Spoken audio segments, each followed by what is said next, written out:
Okay. Hi, hello everyone. I forgot to check one little thing. Give me a second. I took so much time to check everything and I forgot about one of the more important parts. Okay, there we go. I should have just gotten a bit louder, the tiniest bit. No, Trish said, you called me a hoe. Don't worry about it, Crasher. Don't worry. They were like, oh my god, they're calling someone a hoe. We can't have that. Also, I want to check something because I got something new for stream, but I couldn't try it out. And I still can't try out. Man, this sucks.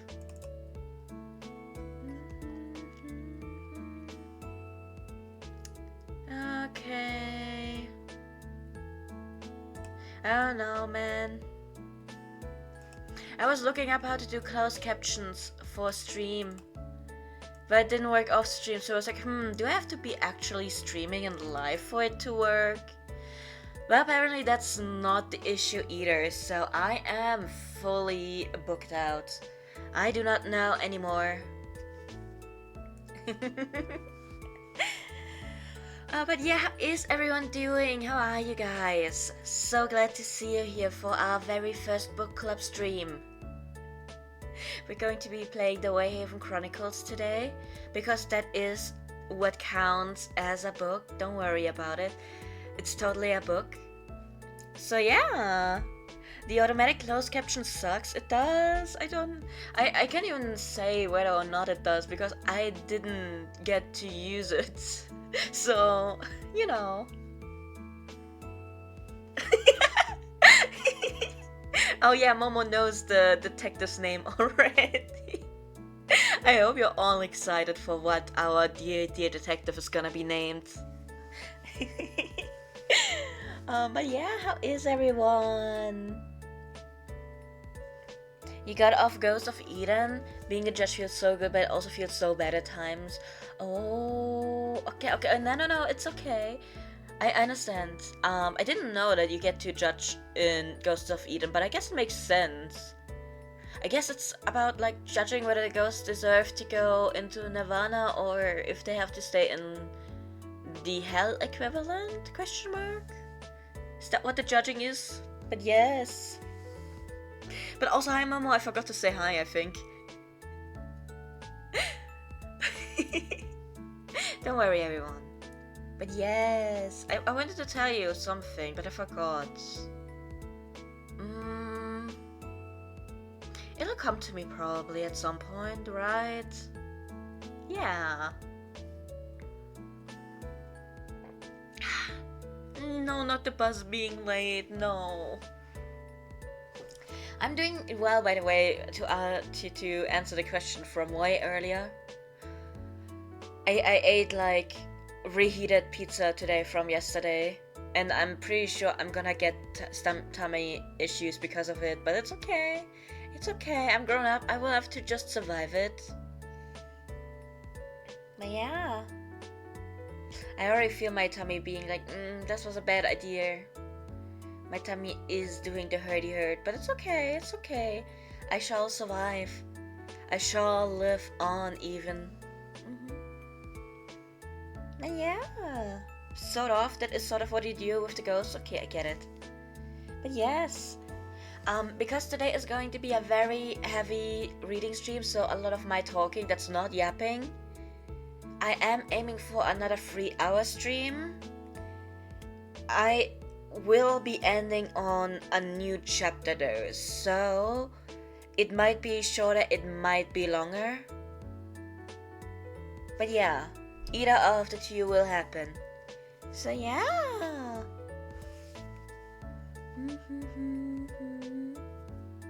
Momo, you'll be lurking? Okay.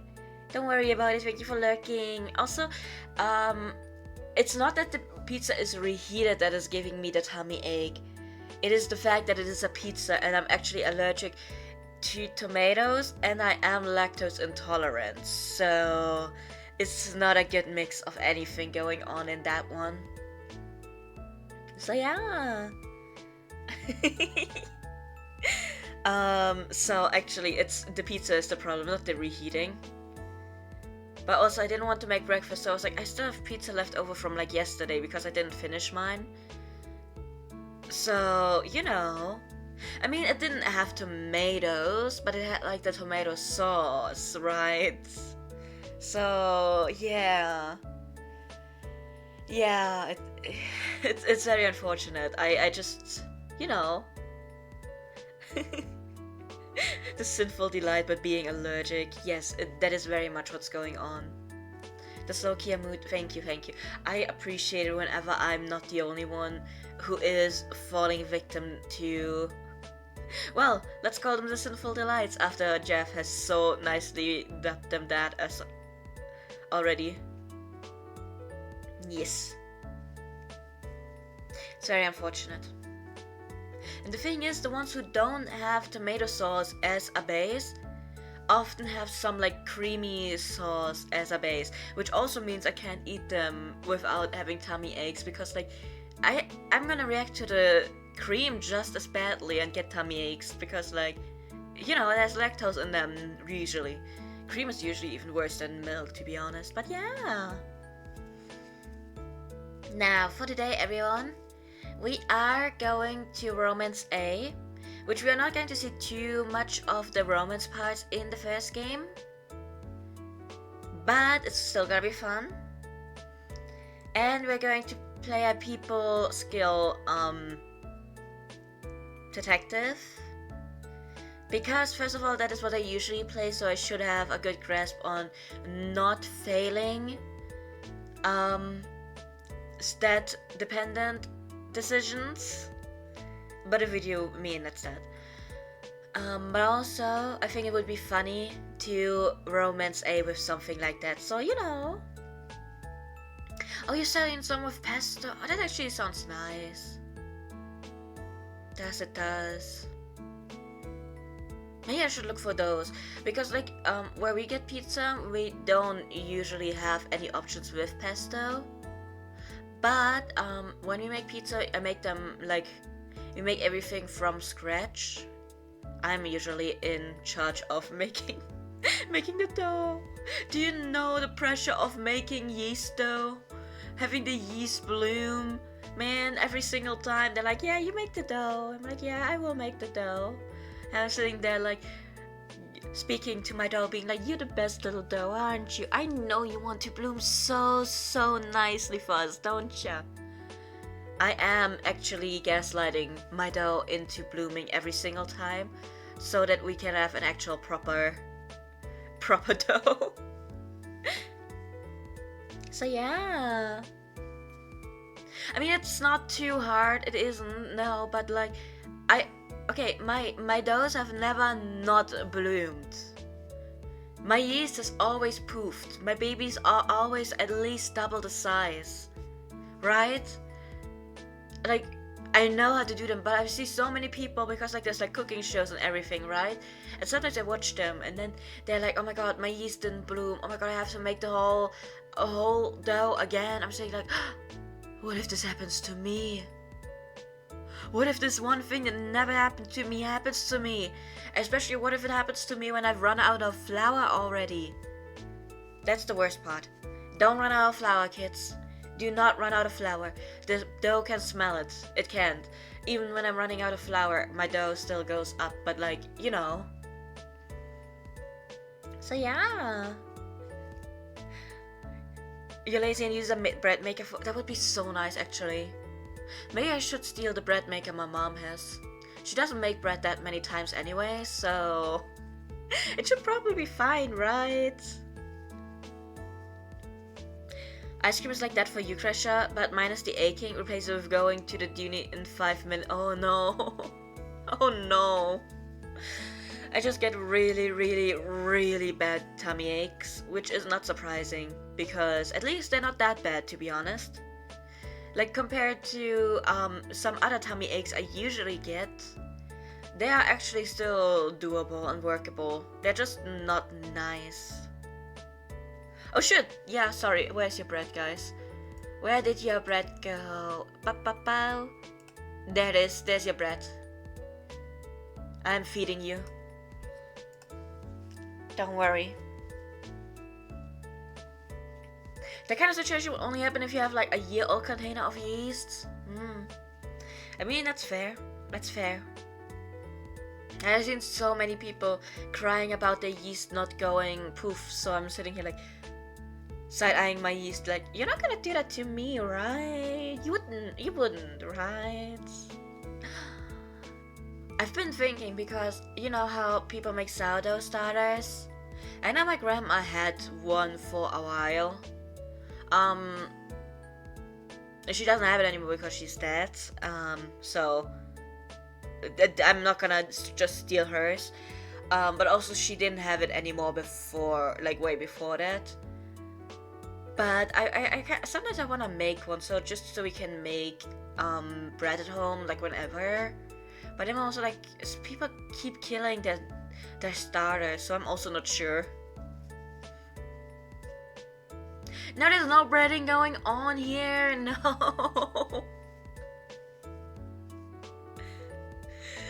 Crasher.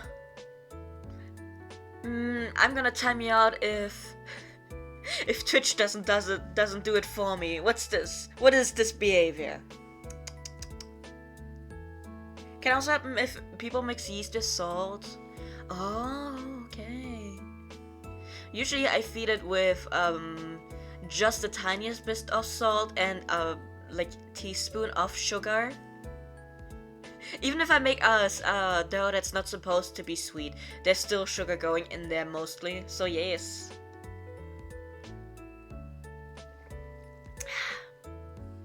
Once you have a starter, it's usually a constant feed of it every day, yes.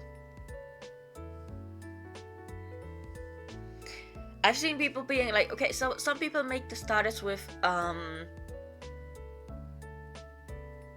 water and flour I've seen, and then neither salt or sugar or anything in there. And I'm saying like, I mean, if it works, yes. But then these are also the people who are mostly talking about how their starters keep dying. So I'm just wondering, maybe that's the problem, yeah. Thank you for behaving, Crasher. Yeah, just water and flour is the usual starter. And then it dies on them like 2 weeks in, so I'm sitting here like, should you maybe start feeding it a bit of a different thing after like 2 weeks? Only dies because they don't know how to manage. That's valid. I usually... Me sitting here like, which starters did we have in the family? I don't know, I want to say we had the ones where you have to feed them something that's not flour, but I'm also not sure. I was very young when we still had them. So yeah. Okay, but also because I promised you 3 hours of stream, we are going to start. Sorry for distracting all of us with yeast starters and everything. One example, if you leave it out for too long and it's overactive, that will kill the activity. Yes. That sounds very true. Very, very true. Also, how's the background music going today? Should I put it up a bit? Or is it good like this? Because apart from my voice, that is going to be the only thing you hear today. Sounds good on your end? Okay, I'm glad. Then let's go. Let's try, maybe. Okay, everyone, Wayhaven Chronicles Book 1, we are starting. It's written by Mishka Jenkins, that's the author. You can find her on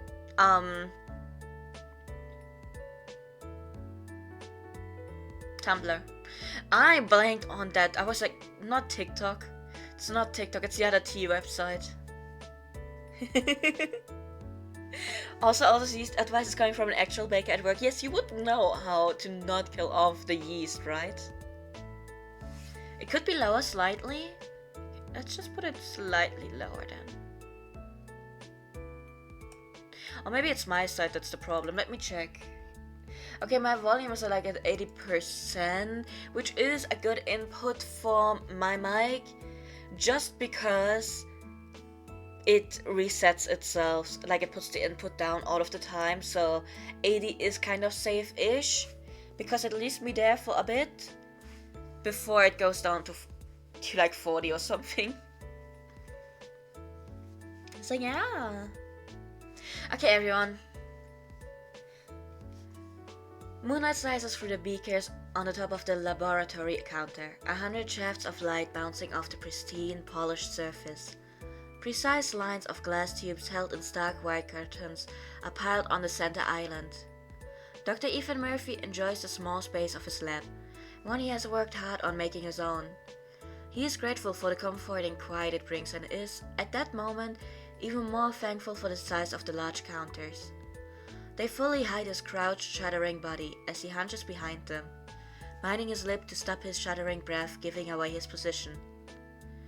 Tut tut, Dr. Murphy, nobody likes a coward. The taunt is followed by the smash of glass, shards of the broken beakers glancing across the linoleum floor. Dr. Murphy squeezes his eyes shut and grips his knees closer to his chest, his teeth biting down onto his bottom lip hard enough to draw blood. The squeak of the intruder's shoes on linoleum stops. The air felt silent and heavy, pressing down like a weight on Murphy's tight shoulders.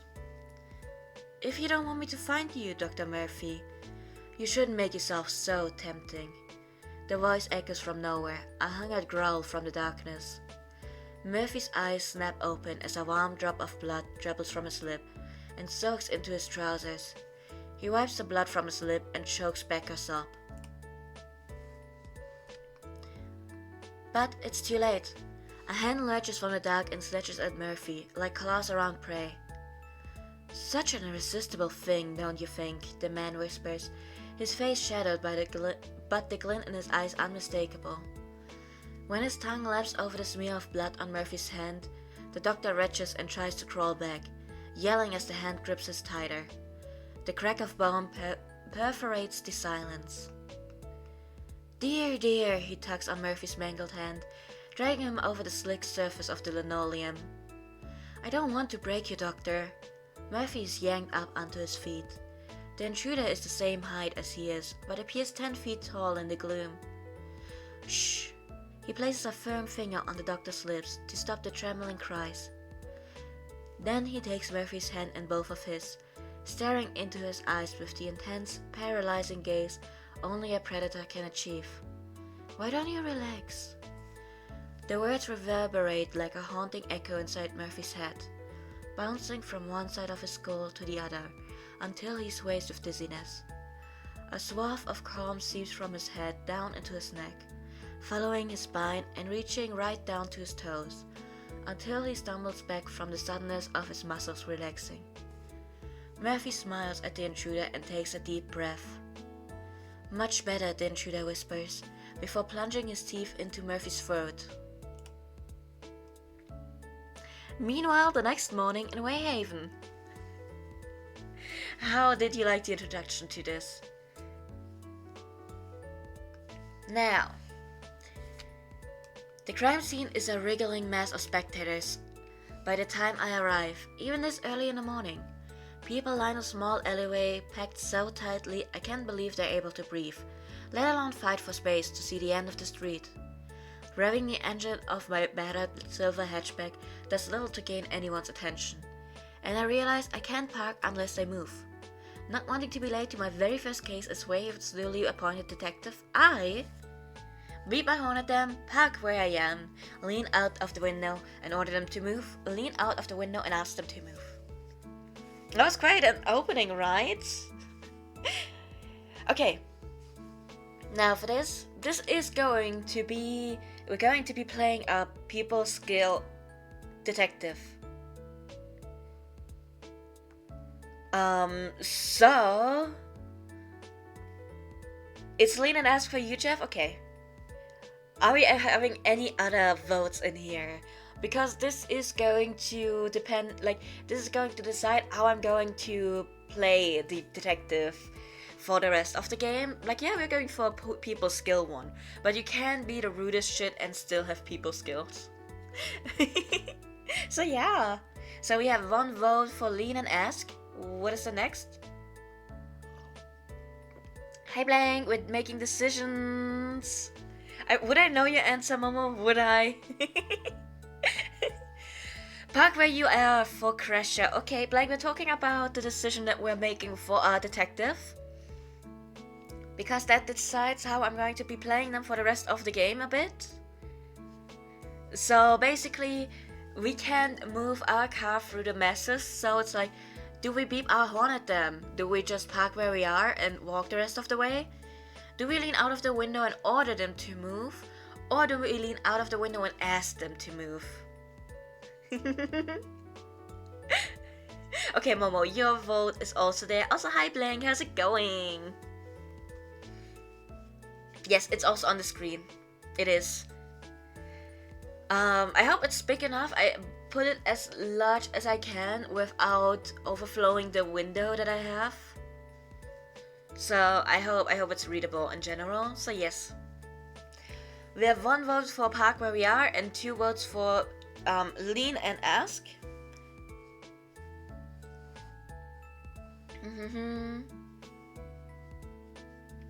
Oh, okay, asking. So that's another one, okay. So I think lean and ask is going to win. So that means the way we are going to be playing the detective. Oh yeah, please focus on class. I'm me ignoring the most important part about that message. Do focus on class, please. Also, please don't fall asleep to being a read up story. Don't worry about it. Which means we are going to be playing a polite but straightforward detective. Isn't that fun? At least that is what I'm interpreting this as. So let's go, everyone. Also, everyone, it's time to hydrate. I don't know how long we've been streaming, but it is time to hydrate anyways because I say so.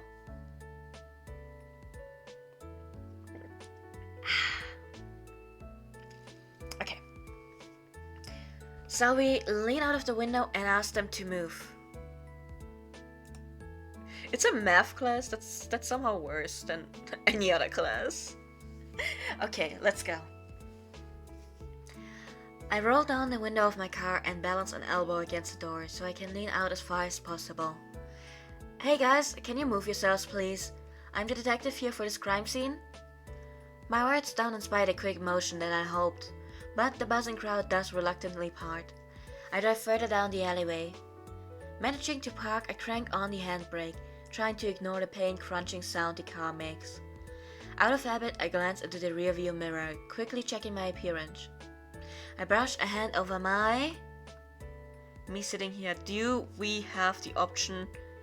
I'm gonna make a detective bald for reasons that will come to you. It will make sense, I swear. Over the bald scalp. Yes, we are going bald. Okay. I can't tell you yet because I'm not telling you the name yet for the detective, but my goal for what the detective looks like is going to be... Have you seen these your name MC inserts that are just gray figures, bald, no facial features that you can make out, right? That is what we are going for. So yes, our detective is bald. Don't worry about it.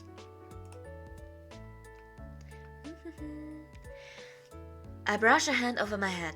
Figuring there's little else I can do to procrastinate, I finally force myself out of the car. The chill air bites at my skin as soon as I step out of the warm comfort of the car. I shove my hands into the pockets of my coat, shuddering at the relief it provides from the sharp cold. Buds may be clinging to the fierce dark trees lining the alleyway, but it is far from spring yet. It looks as though most of Wayhaven has gathered at the scene, which is more likely true than not, considering the whole town consists of less than 1,000 people. As I step up to the blue and white striped barrier, I'm greeted by Officer Len, a part-time volunteer on the St. Wayhaven police force. I wonder for a moment if his hunch for posture is from the grisly nature of the crime, or just his advanced age.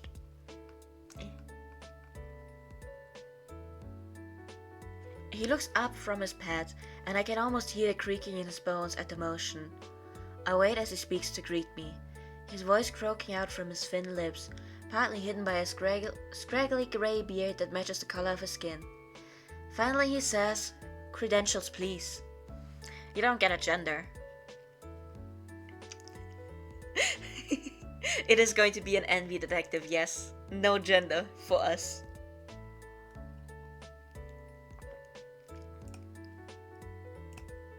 It's gonna be such a self-insert character. Everyone, you can project your own face on this detective. It's okay.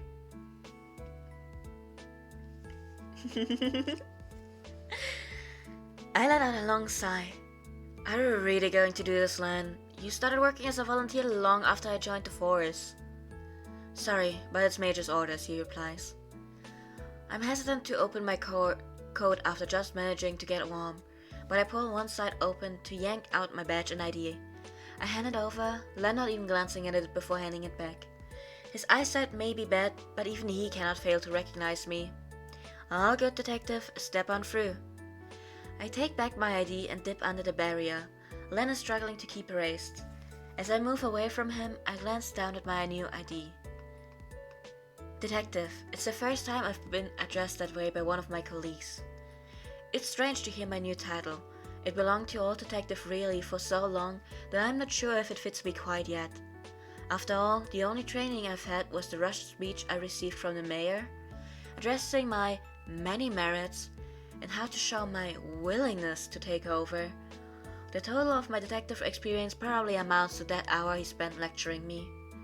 The promotion was rushed through in time for Riley's retirement party, leaving me spinning on how to react to the whole thing. Now, did we want the promotion, everyone? I didn't even want the promotion, the captain forced it on me. I was so excited for the promotion, though I wasn't expecting it.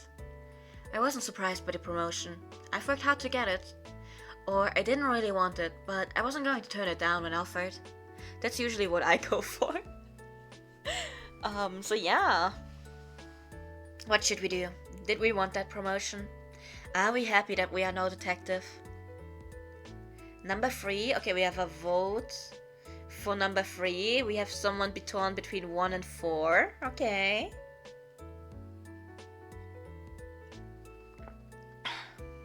Me just drinking whenever you guys get to make a decision. Okay. So we are torn between I didn't even want the promotion the captain forced on me, and I didn't really want it but I wasn't going to turn it down when offered. And we have a vote for I wasn't surprised by the promotion, I've worked hard to get it. What other votes do we have? Please put in a vote, Momo. Yes, feel free to.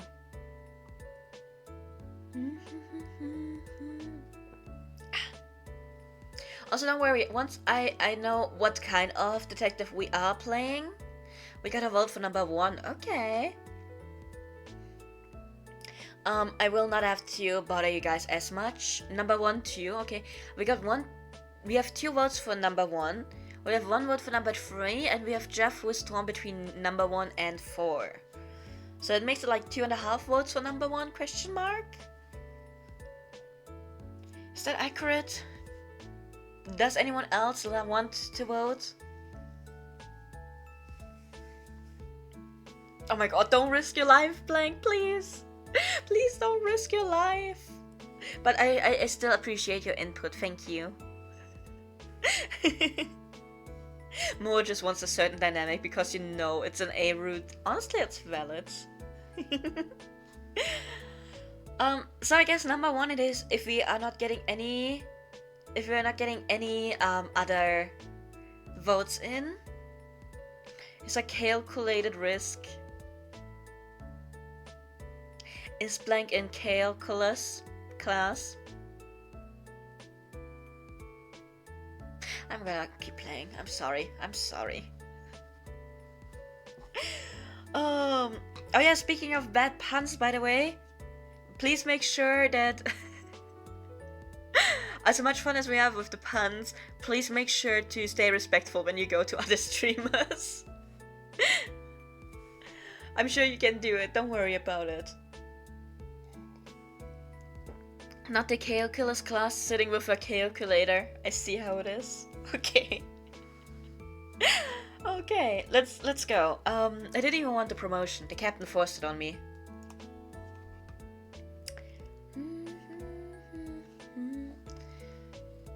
It was a surprise when the captain offered me the promotion, though it was less offered and more forced. The captain was thrilled enough, needing someone in a station of a senior position so he could go off and play golf with the mayor whenever he wants. I let out a heavy sigh and shake my head at the thought. My photo stares back at me from the ID pouch. I glance over my details, my name listed boldly at the top. Now it's time for the name.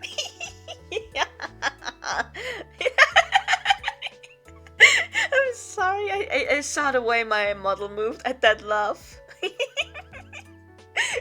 Fantastic. It is name time. Yes, we're going for none of those. Yes, I have decided on the name already. It's none of those. The first name is gonna be Chat. Maybe you can see what I'm doing here.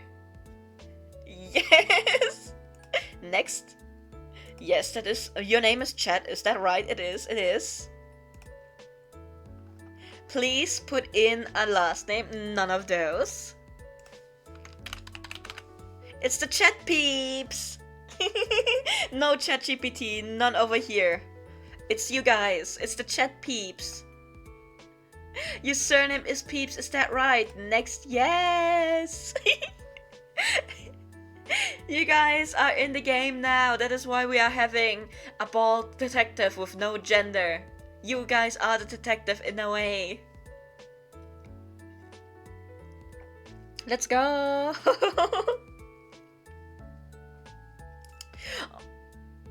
Oh my god, not the Chat Peeps.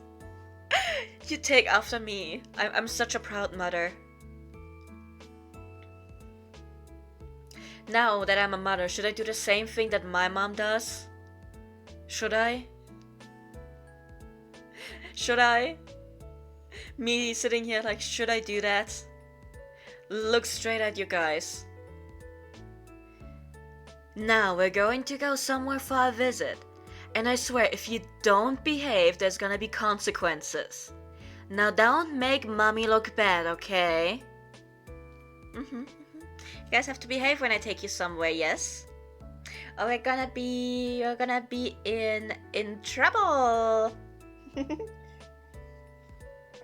JJ, you're bold. I'm sorry to be the bearer of bad news. I'm so sorry. Not so bad to be bold, save on shampoo, water, and hair conditioner. Honestly, yeah. That's true.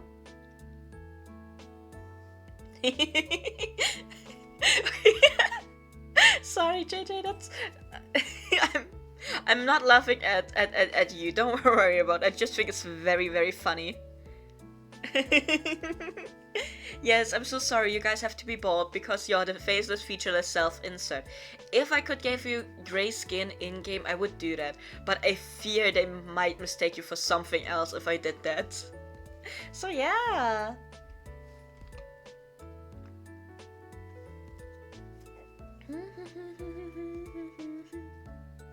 You always get timed out in Hexa. Don't get timed out in Hexa stream.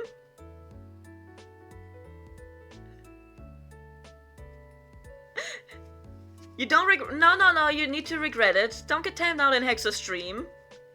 No. Don't make mommy look bad. Do not make mommy look bad. You're not paying your tax. This is not how I raised you. Pay your taxes, everyone. My god. Please pay your taxes. What is this? Your mom did not raise you like this. I raised you better than this. I'm gonna take such a big page out of my mom's book. If you don't behave, I am going to give you up for adoption. Oh my god. You guys, you're going into an orphanage if this continues. Please behave, especially on streams where I brought you people too. Please. Me taking a big page out of my mom's book, this is gonna reflect back on me. This is gonna reflect back on me. I'm your mom now. Please. Does it count if you get timed out in Chi stream? No, because you know Chi privately and you've known Chi longer than I have. and I have known you, so actually you need to behave on my stream because it's gonna reflect badly on Chi. Now that's that way around.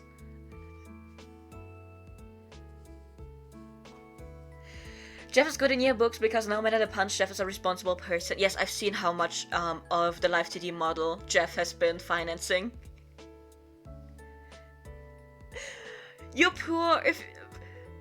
Blank! Please do not do things where you need to pay taxes for if you cannot afford the taxes. I'm sorry.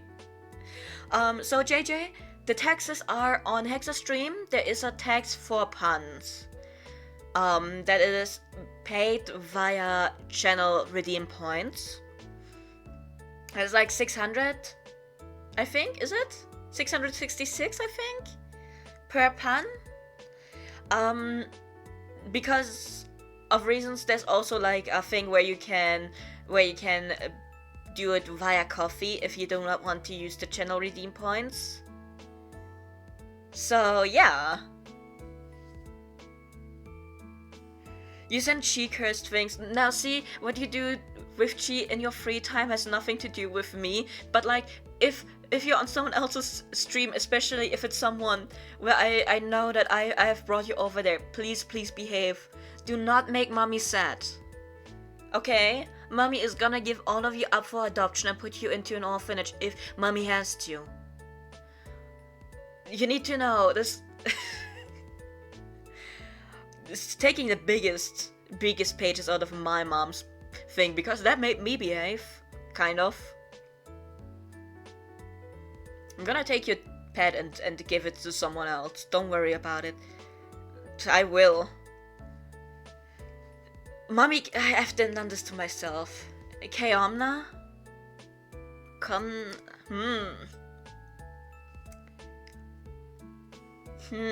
I can't say I quite get that one, Crusher.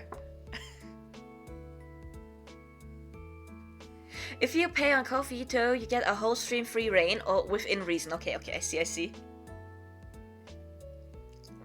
Mother Kanan sounds good. I've done this to myself at this point anyways. I've done this to myself, but yes. Please behave, everyone.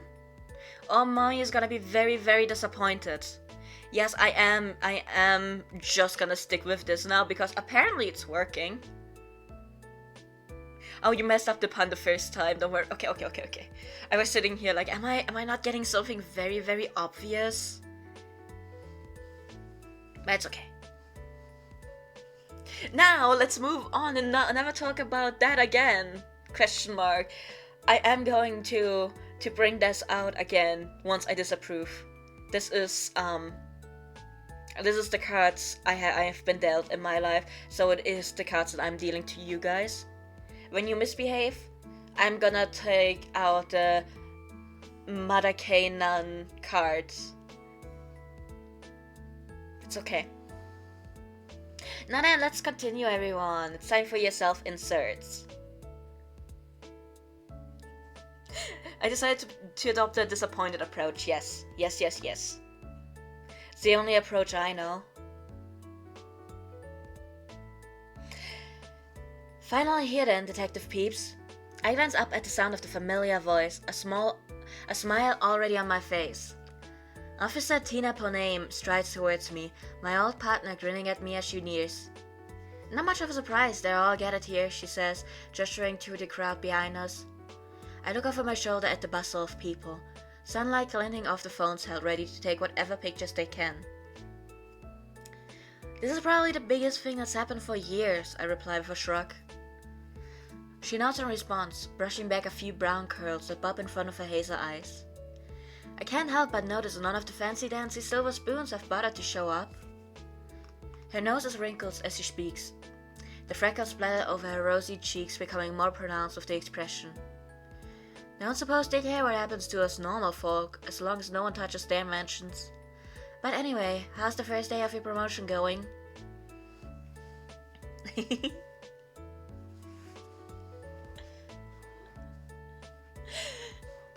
Do not get caught and behave on other people's streams, and I am not gonna give you guys up for adoption. It's okay.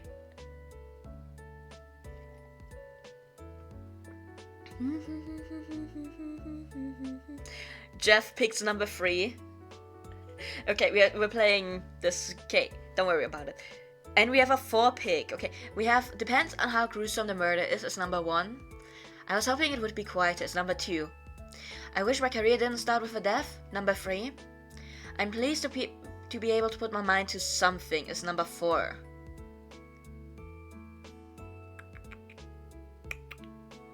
Number 3. Yeah, I'm thinking right now if this was already a decision that gives us stat boosts. Because I'm pretty sure the last option would be giving us more intellectual properties. Because there's like, you can play an intellectual one. Another vote for 3. Okay, we have 3 votes for 3 and 1 for 4. Okay.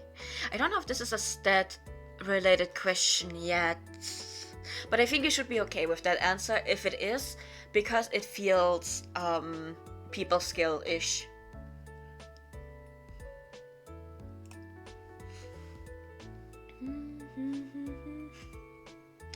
I don't know, Krisha. Maybe you need to wait to see what the other people vote the next time. and then, but that also means that you would just go with what everyone else thinks. I'm not sure. We can do this, don't worry. One choice will be your choice. I can smell it. At some point, it will be you who wins. I kind of wish my career didn't start with a death, I admit, shoving my hands deeper into my pockets. She purses her lips and sighs. Yeah, not that you should take it as an omen or anything. With a strained laugh, she dares a glance down the street at the crime scene. Though it's half hidden by white-clad crime scene technicians. The techs all busy themselves placing down yellow tags and measuring out every inch of space. There's the occasional bright flash as they take photos. Excuse me? A voice stops us before we move. I need to know what is going on. I demand to know. Tina's grip on her belt tightens and I let out a drawn breath. I'm the landlord of these apartments. The man, an older gentleman in a crisp grey suit, sweeps an arm upwards at the soaring, crumbling building beside us. Not exactly something to be proud of, sir. You're a businessman, not a policeman, so please stay back. Demands will get you nowhere. I'm sorry, sir, but we can't give out details at this time. We can also ignore him, that's number 5. If you want Crasher, oh yeah, it is available on several places, including Steam. In case anyone would like to play it. Number 4, okay. Also, I will give you guys a heads up. At some point, it will be more of playing into the characters, the detectives' actual talents. So for those questions, I will be ignoring your input. Don't worry about it. I am making a people skill detective and no one's stopping me from that. But also we have 2 4s already. So we're going for, I'm sorry, but we can't give out details at this time, at this moment. Yes. Because there's like decisions that will be coming up where it's like, oh, I'm good with this, I'm good with that. And if you do not do the stuff, you do not get the stats that you need. Yeah, 4 builds the people skill, so I'm not unhappy with the 4 votes, because it makes sense. But just sometimes I will have to overrule all of you, because I am the king in this castle, I'm sorry. just so we can have the stats. I need them for endgame. You need to understand, I need them for endgame. I need them for endgame or something is going to happen. But yeah, to be fair, I do want for one bad thing to happen, but I do not want the other bad thing to happen, you know.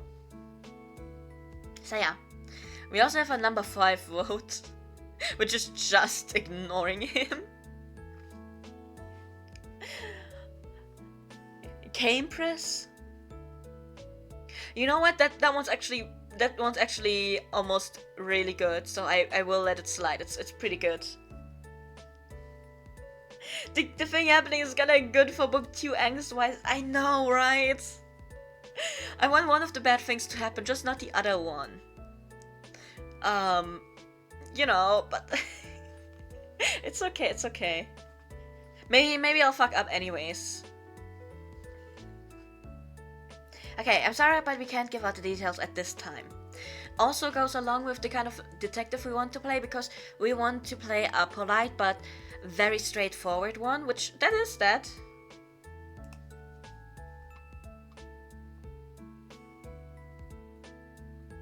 I see what you did there, Jeff.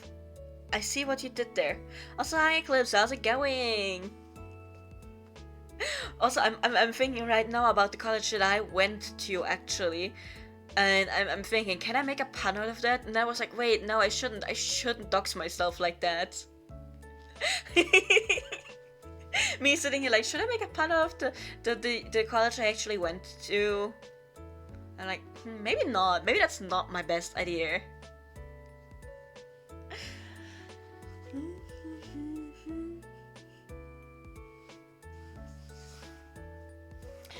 I'm sorry, sir, I reply, my tone is light and polite as I can make it, but we can't give out details at this time. Tina placed her hand on my shoulder. You go on ahead. I'll deal with him. It's not your job to settle this lot anymore, detective. I throw a grateful nod as she moves towards the landlord with a stern frown. Her tall, statuesque figure is hidden behind the stiff, unshapely dark blue uniform. Her pretty features contrast against the heavy belt and boots she wears. If I'd known her before becoming such good friends as partners. Now this is about the sexuality of our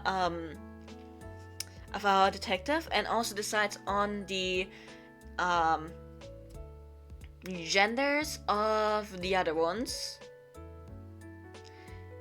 Me personally, I want to go for man and woman. Yeah. Okay, I see everyone already saying number 3. Yes. I wanted to explain to you why I wanted to go for number 3.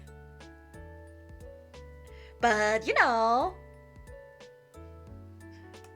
I feel like no one has anything against it. But that also means it's for Wayhaven Chronicles, it gives you like the 2 are gonna be male, 2 are gonna be female.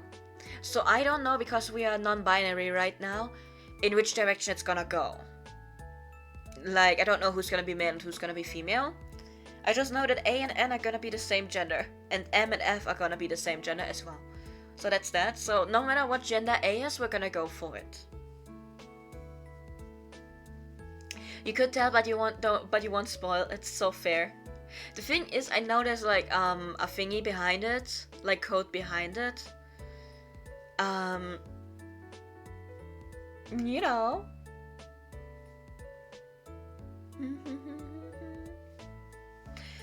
But yeah.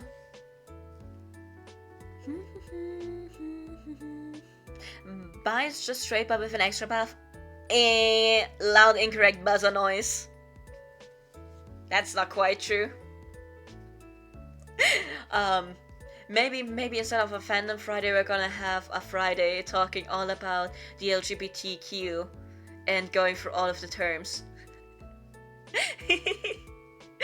Because unfortunately, saying it like that, Kresha, plays into the thing of bi erasure. Because that is something that a lot of people in the LGBTQ community say. And not necessarily accurate. And it actually takes away from bisexual people in the community. So yes, no worries. One day we will go over everything, and then I can bring in my beloved neopronouns once again, because I love them so much. Okay, Blank, please pay attention to your classes. Thank you for dropping by. I will inform you, Krisha. Don't worry about it. It's more like, bi people often get called straight if they are in like a straight seeming relationship. Just because, oh, if it's like a female person being in a relationship with a man, it's like, oh no, you're just straight. You're not bisexual. You're just straight because like you're together with a man. Like you've lost your LGBTQ rights, basically, is like what a lot of people say, because like, oh, you chose to be in a straight relationship, which is not true. They're still just as bisexual as they have been before they were in a relationship with a man. It just so happens that the person they fell for in this instance was a man, which makes it more straight seeming. But that doesn't make it straight. And one of the things is people that are bisexual often only get accepted by people in the LGBTQ community if they're in a same gender, same sex relationship. So like female, man. Because yes, that is more accurate, quote unquote, is what the people say. But that means that takes a lot away from their sexuality, because like they're also interested in the same, like in the opposite gender, not just in the same one. So, you know, basically bisexual people often get like a really, really hard time when they are in a straight seeming relationship, because people in the community are actually gonna be like, yeah, you're not actually part of the community, you're just in a straight relationship. Just call yourself straight because that is what you are. Completely ignoring the fact that they are also attracted to the same gender. So, you know.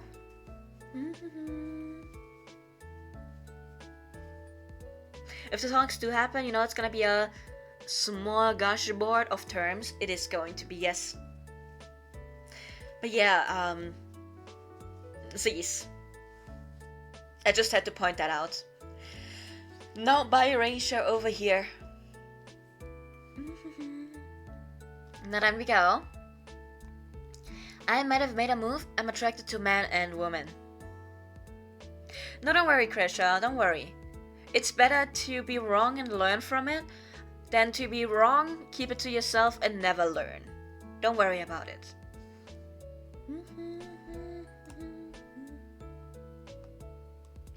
I would rather tell you if there is something you need to know about it than not. Like even if you say something like that, I would rather inform you about the proper way to say it than, you know, than just leaving it like that. So don't worry about it. Also, it happens to fictional characters too, that is true. The amount of times we see biracial and people just calling them gay and lesbian, yes. It's so bad. It is actually so bad in fandom spaces, because if you have a bi character and you ship them in a straight relationship, just because you think that they make a really good pairing, you will actually have a lot of people on your case being like, oh, why would you do that? Did you know that they're also attracted to men or like to women, like whatever the opposite gender is? So why would you ship them with the opposite gender? Like, you're taking representation away from us, completely ignoring the fact that even a straight relationship is still representation if it is a bisexual person. So yeah. Sorry, this is not a Fandom Friday, this is a Book Club Friday. I'm sorry, everyone. Let's continue. I shake away the thought, turning to head towards the crime scene. It's not far before I stumble to a stop, holding up my hands to keep balance as a technician walks in front of my path. The woman clicks her tongue at me before continuing to bend down and retrieve a piece of trash, carefully storing it in a clear plastic bag and sealing the top. I move forwards once more, my path like a dance as I make my way through a maze of yellow tags and disgruntled technicians. I avoid coming up against the wall, which is slick with something I don't even want to think about. Thankfully, I make it past the busiest part to find Dr. Turner, crouched over the body. He looks up at me and frowns. Sorry this has to be your first case, Chad. Yeah. It's pretty amazing to think I delivered you as a baby, and now here you are as a peer. His pride in me is dulled somewhat due to our meeting of a dead body. The gloomy light of the morning makes the grey peppering his short, black hair seem lighter, and his deep brown skin a little more aged than usual. A cry punctuates the air between us. Dr. Turner returns to looking over the still figure at his feet. Look closer at the body. Do you know who the victim is? Can they be covered yet? Give them a little piece. I wanna go for number 2, but do we have... Okay, we have a free Samba over there.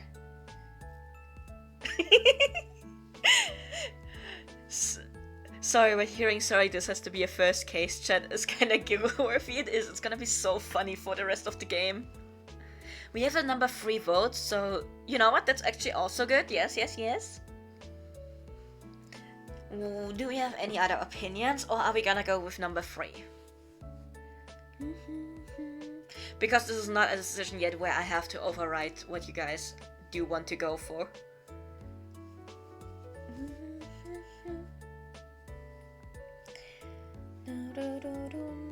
What happened there? I just saw that Krisha posted something in the Discord.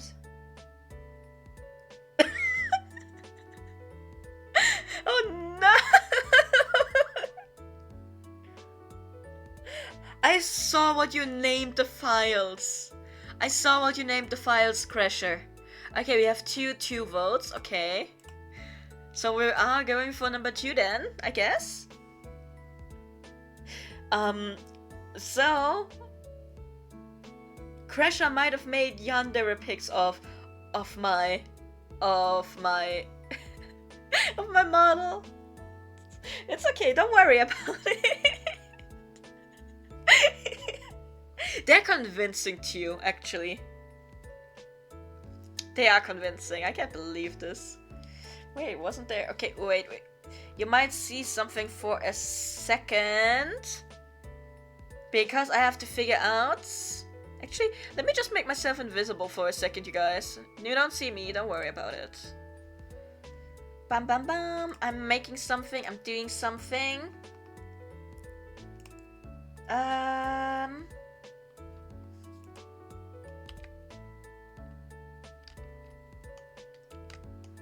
I have to switch this. Clear case. Okay, I can't use this.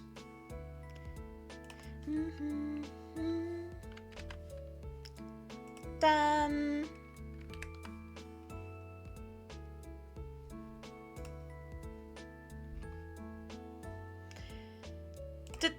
If you want yandere K, you can have yandere K. Don't worry about it. Is this pretty? Are you happy? Is this making you happy? Don't worry, it's totally planned. How are you feeling about this? Are you feeling good about this? Anyways, I fucked up. Oh. There we go. It's gone again. Seem like I'm giving you the scorned or disgusted look, honestly. Maybe I should put that into my repertoire. Should I not? No, it's okay. But yes. Do you know who the victim is? Do you know who the victim is, Doctor? I haven't had a proper look at them yet. I had to wait until those city boys were done. He says, and I note the glare he throws towards the crime scene techs. Wayhaven is too small and quiet a place for those types of people. So when a major crime happens, they are sent down to aid from the big city. It's the first time this has happened in my lifetime, and the city techs and small town people obviously aren't mixing well. Turner places his hands beneath the body before rolling it over.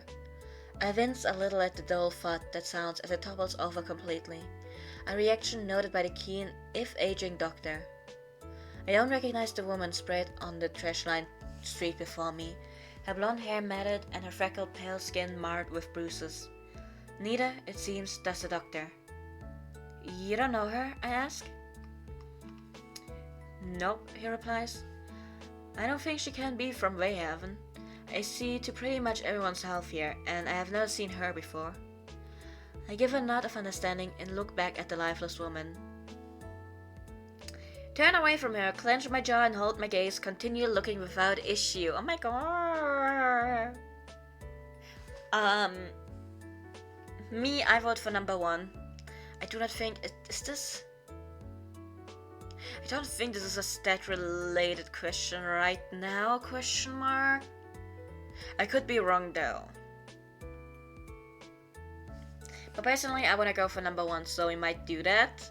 If no one else puts out a question, not a question, it is personality related. Yes, it's not stat related, just personality. Yes. Poor little squeamish detective. It's okay. Okay, and we have... It's okay, Momo. I understand. You had to read book 1 quite a couple of times, so I understand. I also replayed the first book a couple times, just not as attention focused. So it's okay. So turn away from her.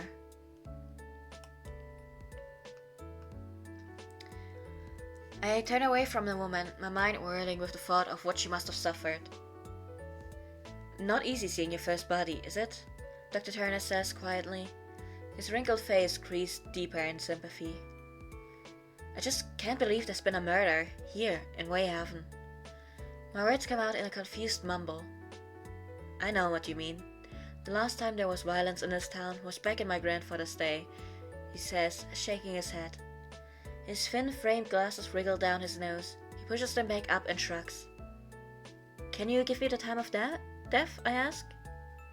That's not my call to make, he replies, bristling slightly with his words.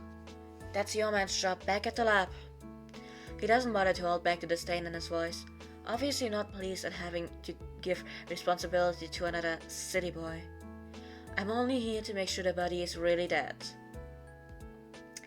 Make sure she is dead. She was a person, not just a body. Hopefully it won't take long to find out more about it. The quicker we can clear this up, the better. And at least we can move out of sight of that crowd. I'm going 1 or 4. Should be. Momo really knows how to min-max, yes. Number 1, we got a number 1 vote from Jeff, yes.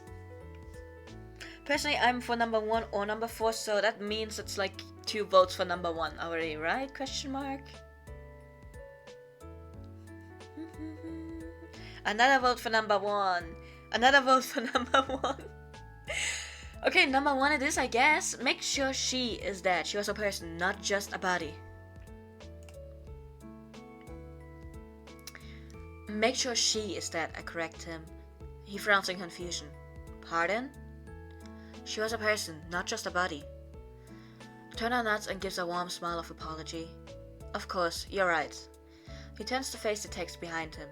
Their mask-covered faces giving them an eerie look. You can take her away now. He then strides away down the street to where his black sports car is parked. Good luck with it all, Chat, he calls back with a slight wave of his hand. Yes, okay, so you guys. So, if I'm going for future options, I'm pretty sure you can already guess. We are going for detective, people skills, like I said. Straightforward but polite. And very, very people-oriented. So, not necessarily a bleeding heart, but going in the direction. It is an empathetic one, yes. Like feeling for the other people and stuff like that, and like put yourself in their shoes kind of deal. Like how would you feel if this happened to you? In a way, like you are for the people. You are the one where people are like, well, not all cops, right? Yeah. That is what we are going for. Now let's move. Find out anything useful from the dog? Tina asks as she moves back to my side. We both watch for a moment as the text moves forward to throw a white cloth over the victim.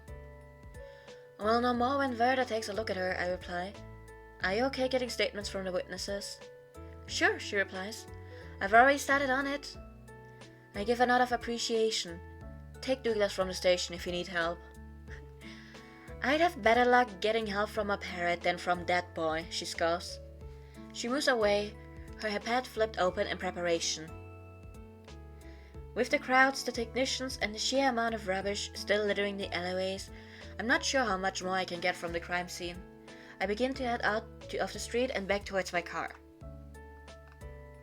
Officer Peeps! Detective! My shoulders instantly hunch at the voice, and I roll my head from side to side to release the sudden tension before turning to face the source of the call.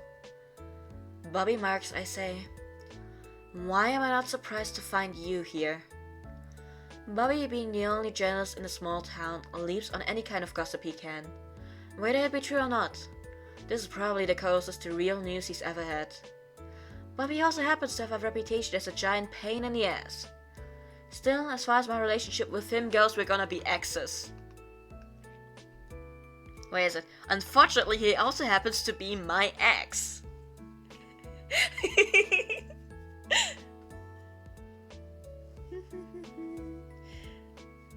They're gonna be exes! I swear it makes sense. They're gonna be exes because it's so much funnier in everything.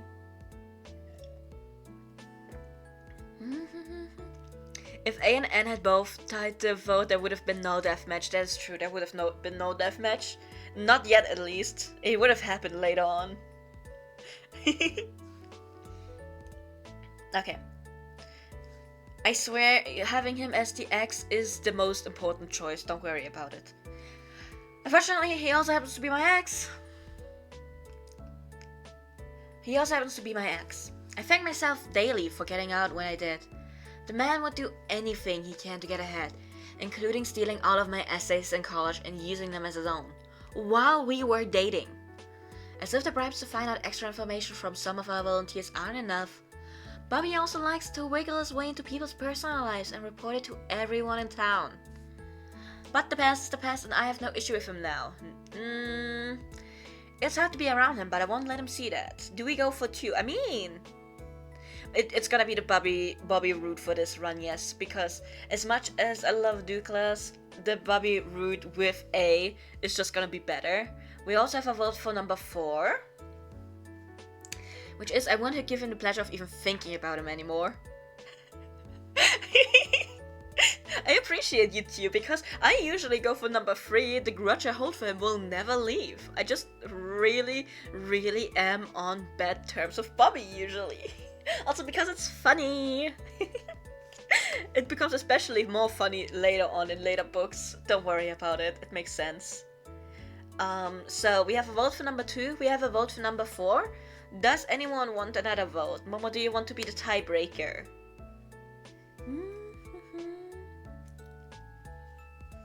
Because right now we're between, it's hard to be around him, but I won't let him see that. And I won't give him the pleasure of even thinking about him anymore. So, both of them should be okay. It's number 2. And Crasher remains in a minority for another vote. I see how it is. Okay, it's hard to be around him, but I won't let him see that. Maybe it's better for the A route. Who knows? Let's just say it like that. I wish we had thingy spec already point redeems. Because that would be fun, being able to override everyone else's votes because you used the points. Anyways, next.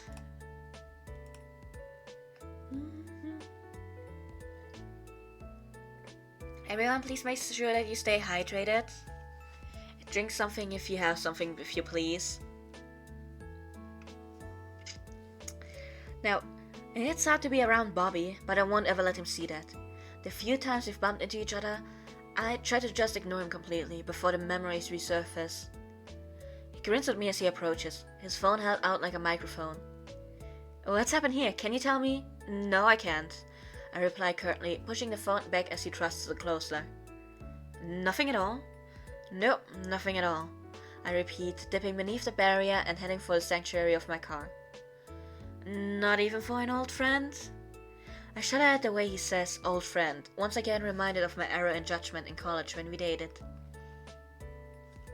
No, definitely not. If I had anything, you would be the last person I'd tell. Since we're such old friends, you should believe me when I say no. You know I can't say anything. I put my vote in. Okay, we got another vote for number 4. Do we have anyone who wants to go against the 4?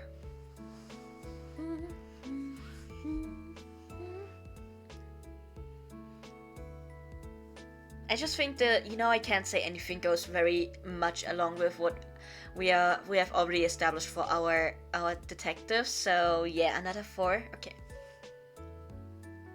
I want you to know, 2 votes are usually enough for me to just be like, yeah, not, except if they are for different answers, then I need a 3rd one to tie.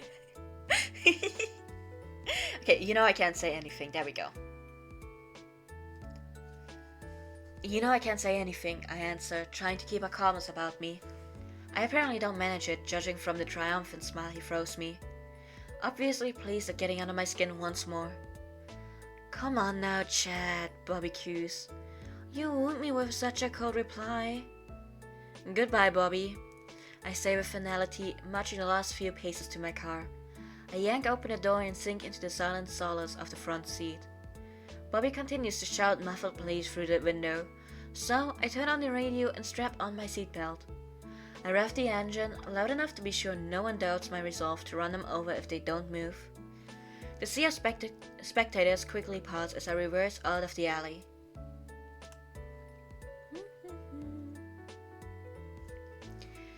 It'll be a while before Solomon Verda, Wayhaven's only pathologist, has anything to report, so I decide to take a quick brunch.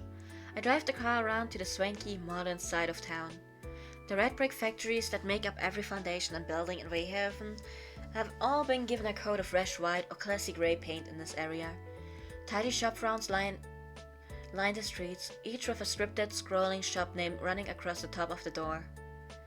The square is the center of this modern hub, and I pull up to the park beside the bakery. Getting out, I try not to break my ankle on the aesthetically pleasing but treacherous cobblestone street. Thankfully, the wet, slushy blanket of leaves that covers the roads of Wayhaven have long ago been cleared away from the square. I doubt the leaves even had a chance to touch the ground before someone was plucking them up and throwing them out. The bakery is surprisingly empty. I stumble to a stop inside of the doorway as a waft of hot air lined with the scent of fresh bread embraces me. Good morning, Chad, Haley, the bakery owner, greets me with a grin. Her ivory cheeks flushed red and a ring of white blonde hair just visible beneath a red and white checkered chef's hat. What can I get you? I stare at the curved display and the pastry goodies spread behind it, the fresh warmth of them steaming the glass. We have choices! We have coffee, cup of tea, water. Honestly, I want to go for a pastry and something, so it's coffee and pastry, tea and pastry, or water and a pastry. 1, 2, 3, 4 is coffee and a pastry. Okay, we have a vote for coffee. You'd go with just coffee. Yes, but consider pastry tasty.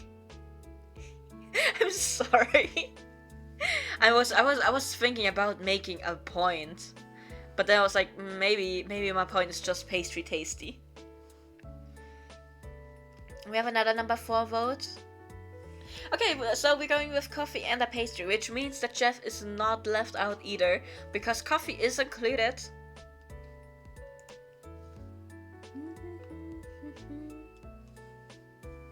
Depends on the pastry. Honestly, fair enough. Fair enough. I live in Germany, so most pastries are really, really nice. Really, really tasty. I want to eat a Franzbrötchen now. Let's stop thinking about that. I don't have one and I can't make one myself, so let's continue. I'll have a coffee, please. My gaze flickers to the pastries, their scent enticing me closer. And one of those. She gives a smile and turns to the counter behind her.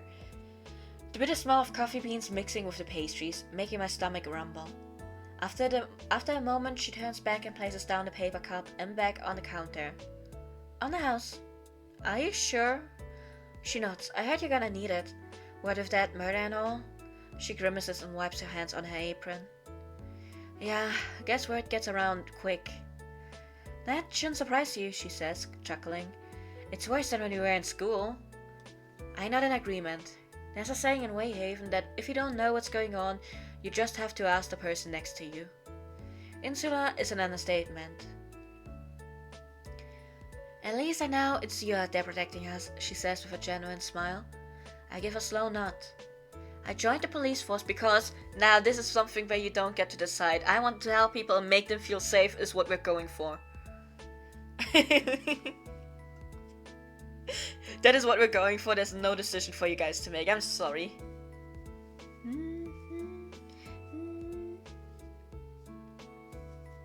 Can't make pastry well either. It's why you go baking. You can do that better. That's so fair. Pastries sometimes are so mean. Like, can I make them? Yeah, I can. But there's also like a 70-30% chance that it works out only. Like 30%, there's like me trying to make macarons, which maybe they don't count as pastries exactly, but I've never managed to make a single macaron that is proper. So yeah. Croissants and like filled stuff are better on my side, but like yes. Anyways, we wanted to help people and make them feel safe is what we are going for.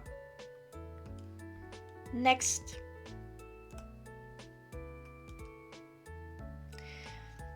I joined the force because I want to help people and make them feel safe. Though, I'm coming to realize that it isn't the uniform people respond to, it's the way I act as a person. I didn't imagine that the worst crimes I would have to deal with would be vandalism and graffiti. Well, there was that time Mila Evans knocked her tennis ball through Jake Marshall's window, but that was on accident. Still, it's nice to know that I'm reassuring someone. I grey up my goods, coming out of my thoughts. Thanks for this. For a grateful nod, I leave the shop and attempt to traverse my way over the cobblestone once again. I'm just about to sip my drink when my phone buzzes. Werther's name highlighted on the screen. With a sigh, I put down my things, start the engine, and make my way over a couple of blocks to the station. Next. There we go.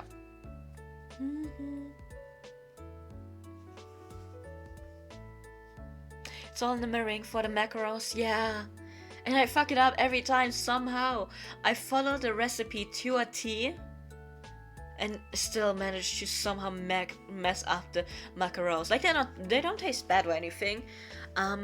They just don't get the crust that they need before they go into the oven. They very much fall apart once I put them in the oven. And I don't know, maybe I just need to let them rest for longer or something like that. But after like 3 tries and messing it up every single time, I've just kind of given up on macarons. Also, a sausage roll would be nice, Crasher. If you can get one, you should get one. Wait, no, it's really late for you. You can't get one, can you? But yes. Now, back at the station. Morning, Douglas. I call as I push open a heavy glass door. Pleased to be back in the familiar setting of the station. It was once a factory, but the insides have been completely refurbished into a bright, modern work area. The walls are mostly made of large windows, and the workstations are efficient but open. The young officer, seated behind the grey, forked marble front desk of the station, scrambles to shove his cell phone into his pocket. Instead, he only manages to drop it on the floor. We both stare at the item as it spins on its back, before slowing to a stop. Douglas shifts his wide-eyed gaze to me, both of us realizing work had been far from his mind while I had been out. I fin my lips in thought, suddenly presented with how to deal with the Major's son, now that I'm in charge of the station.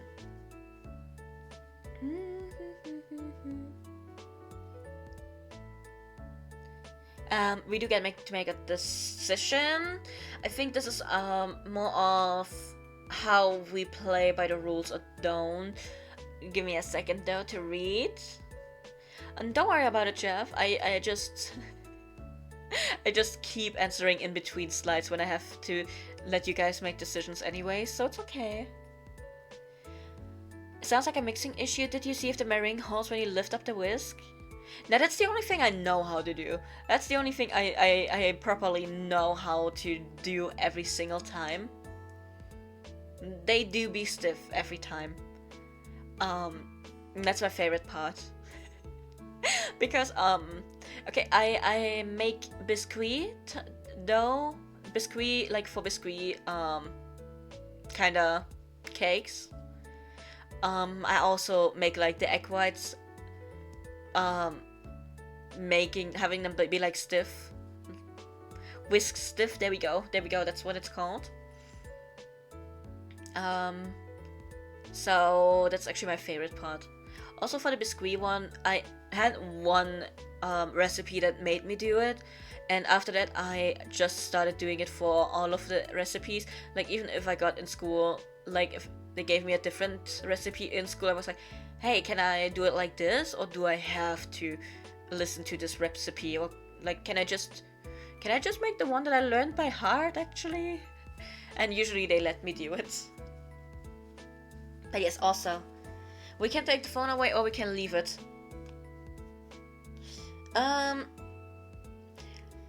But also, it's gonna be the last option for me, everyone. I don't know. We have no one upsets the mayor, and I'm not foolish enough to do it either. Give Douglas back the phone. I don't really care for the mayor, I'm gonna be honest. Mayor's son Arnold, he still has to follow the rules. Take the phone. I'm going to parent the kid. That's the mayor's job. Let him have the phone, or I need to be able to rely on my own people, not to be distracted at work. Hold onto the phone.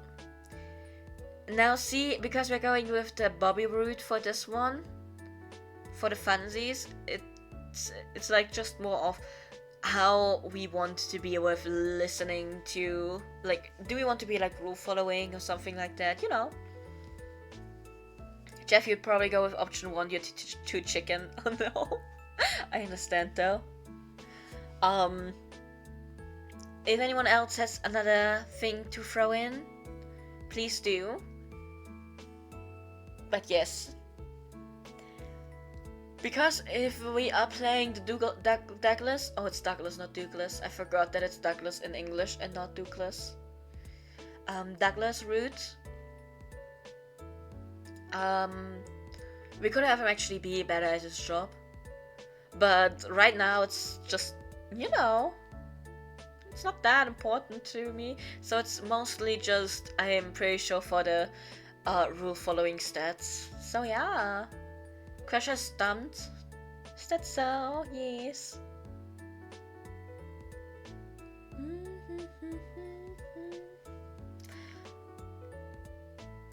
I mean, we can probably go with number 1. Okay, let me make my case, everyone. Let me make my case for number 4. Number 4, because we have a detective that is very oriented to help the people. So, Douglas being, maybe he's a volunteer anyways, but he is working in the police station where he needs to, actually be the one to talk to people first and, like, listen to, like, oh, why are you here today? Right? So, I think in that sense, it would make more sense for the detective to be like, no, I need to be able to rely on my own people. Right? Also, I think trying to keep the people safe, you can only do that if you go against authority sometimes, right? Me sitting here like, I want to go against authorities. Nutters? Sounds legit? Okay. Also, don't worry about it. We're not getting in trouble with the mayor anyways. He doesn't care about his son. He shouldn't say that. Oh my god. I'm sorry. It's true though. It's true, he doesn't care. He does not care. Funny you would say that. Let's keep playing. There's no guns involved in this game at all. Because I'm sure I know what option you guys are gonna go for when we get to it, so I don't even think I will need to vote for it. Really? I ask, putting on my best disappointed voice. The young man turns away with a pout. I bend down and retrieve the phone, slipping it into my jacket pocket.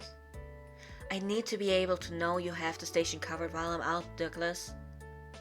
I know, he says, like a child being chastised. Which I realize he sort of is. I'm sorry, Detective. I'll keep it safe until the end of the day. He doesn't argue, only slumps back into his chair with a heavy sigh. His long bangs cover his puppy dog expression, the light blonde hair almost lost against his pale skin. I shake my head and begin moving towards the pathologist's lab.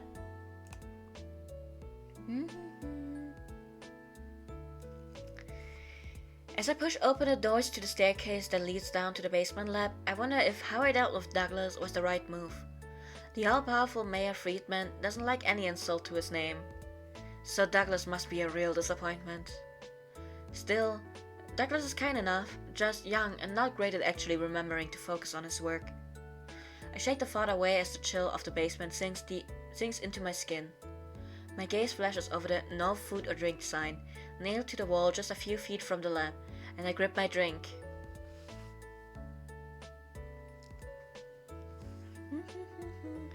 Are we gonna throw it away? Are we gonna throw our drink away? Are we gonna follow the rules? Hold it! I see, okay. Hold it and finish the drink? I don't think I have an option to do that, but like... We have a vote for hold it, let's go.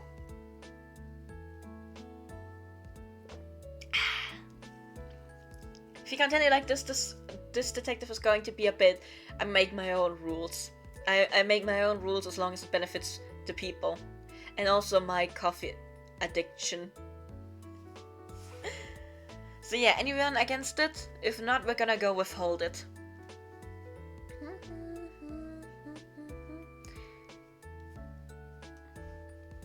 Okay, I think we're good. I think we can keep hold on to it. Yes, okay, let's hold it. Bum bum. There we go. I keep walking past the sign, clutching my drink tighter. The warmth of it seeps into my fingers, and I'm glad I chose a warm beverage before visiting the chill lab.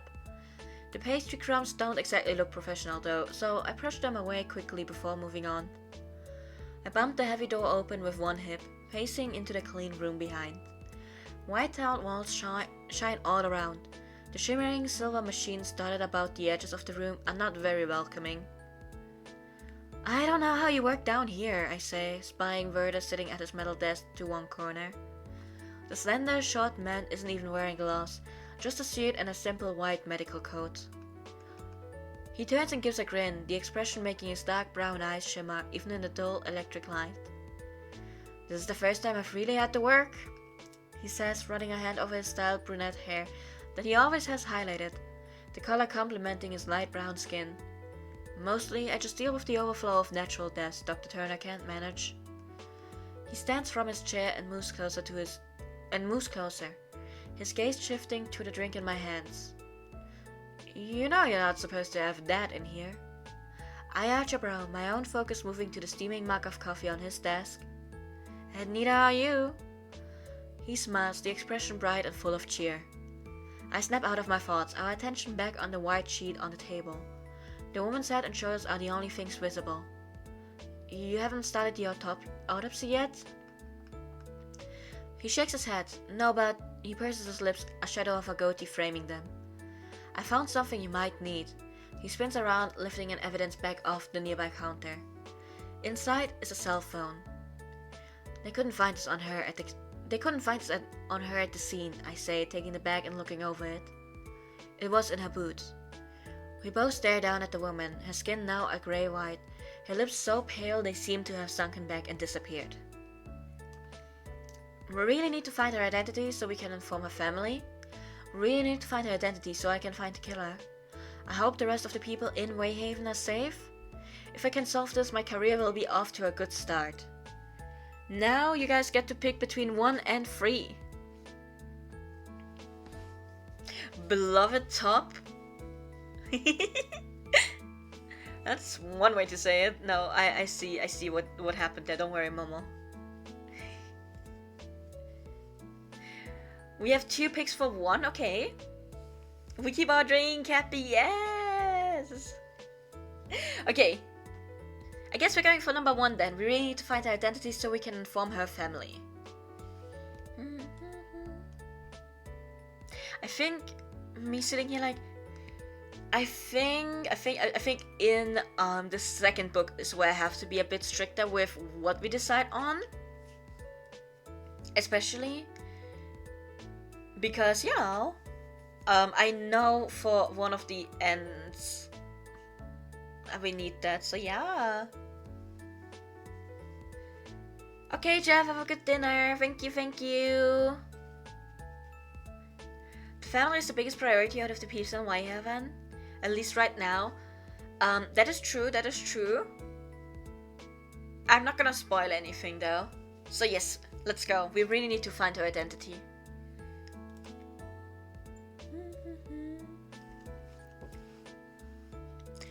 We really need to find out more about her identity, I say, letting out a sudden breath. I need to be able to inform my family. Yeah, I don't envy you that job, Werder replies, his shoulders sagging. But I'm glad you care about that kind of thing. More than most detectives would want to do back in the city stations. I half smile at him, appreciative of the compliment. There's not much I can tell you at the moment, Werder continues, though I did notice bruises around her wrists and ankles. She was tied down? I asked, the thought making my chest tight. So it would seem. His voice trails off in obvious sympathy for the poor woman. My hand tightens around the cell phone, and I bring it up to turn it on through the evidence bag. The phone flashes to life, and I give a sigh of relief to find the snot pin protected.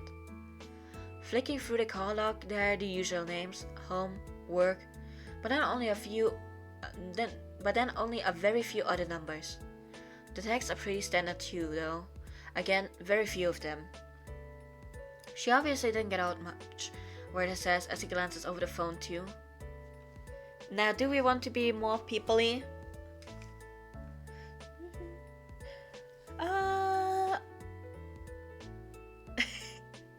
Okay, Momo, don't worry. Thank you for dropping by.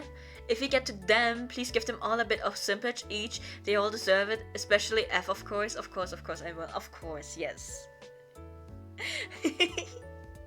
I will make sure that F, who did not get a single vote, is going to be there. Also, Crusher, you vote for I can't sympathize. I don't exactly get much of a social life in this job. True. Yeah, let's go with that. It's time to not get out a lot. Let's go. Next one. Bum bum. I can sympathize, I say, continuing to look through the phone. It's not exactly easy balancing this job and a social life. It can be done, Werder replies with a chuckle, but it's hard work. Why am I not surprised you managed to find time to get out and about? I throw him a grin. He shrugs, then moves back towards his desk. Life can be all work, detective. The conversation is halted as I go through the photos on her phone. A few catch my attention. Something wrong? Werder asks. No, it's just... I stare at the pictures closer. They're blurred as though taken in motion, but the stained walls and cracked metal beams are familiar. I recognize where these pictures were taken. They seem to be the last photos she took. You think she managed to capture where she was murdered? Possibly, I replied, shutting off the phone and frowning.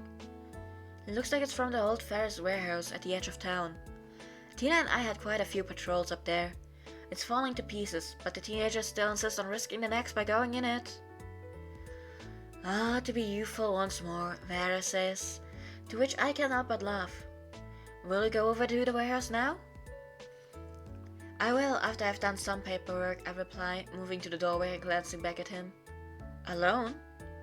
I've got my radio if I need backup, but I'm pretty sure Tina checked it out already the other day. I can't imagine some deranged murderer still hanging about in there. He frowns in concern. Be careful, detective. You worried about me, Werder? I am the model of careful. Thanks for your concern, but I'll be fine.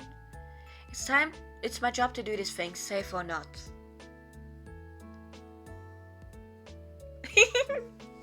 I know, yes, don't worry.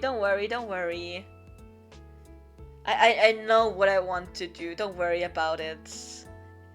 I don't know if that is the one that Momo meant, but I know what I want to do. I personally am for number 3 for this option. Thanks for your concern, but I'll be fine, is what I want to go for. I am open to hearing out if there is a vote for something else though. Ditto? Okay. You put your vote for that one later because it's so funny, payoff later. Okay, bias, yes. Don't worry about it. I hope I know which one you mean. Because I hope it is the same one that I was thinking about. Don't worry about it. Okay. Next. Thanks for your concern, Werder, but I'll be fine, I reply with a genuine smile. I hope so, he says. Don't like the idea of you wandering about a place like that alone. I can handle it. I give him a final nod of farewell before leaving the room, feeling much better than I have since finding out about the murder. Chapter 1 is done! Okay, yeah, no, I see. Don't worry about it. You don't need to hold me at gunpoint. I know what option you want. Don't worry about it. That evening, after a century of neglect, I'm impressed to find the paint declaring Ferris & Sons still clinging to the brick of the large rectangular warehouse in some kind of defiance towards time. The roof isn't putting up as much of a fight. The metal, corrugated tiles are peeling away. Some, already fallen, lie discarded on a swath of concrete spreading out from the building like a dull grey moat. The warehouse is hidden from view of the town by the forest and is far enough out on the edge that no one really pays it much attention.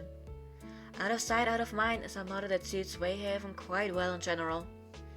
There's still enough of a trail through the trees for me to drive my car up to the building, though I find my teeth clacking together more than once over the uneven dirt track. I'm thankful to pull up onto the concrete. The cracks are easier to deal with than the tree roots. Cranking on the handbrake, I lean over my passenger seat, ignoring the piles of crumpled paperwork until my hands find the slim handle of my flashlight. It's a weighty piece of equipment, but its light slices through the gloom easily as I step out of the car.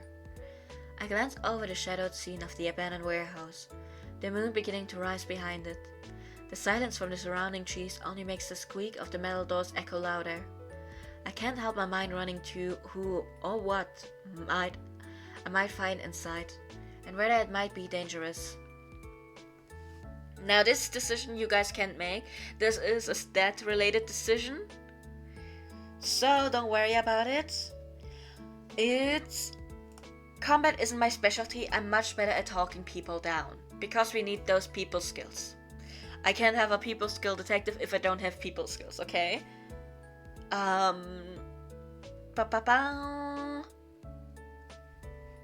Yeah, combat isn't my specialty. I'm much better at talking people down. Should give us a pretty decent boost, so we should be good.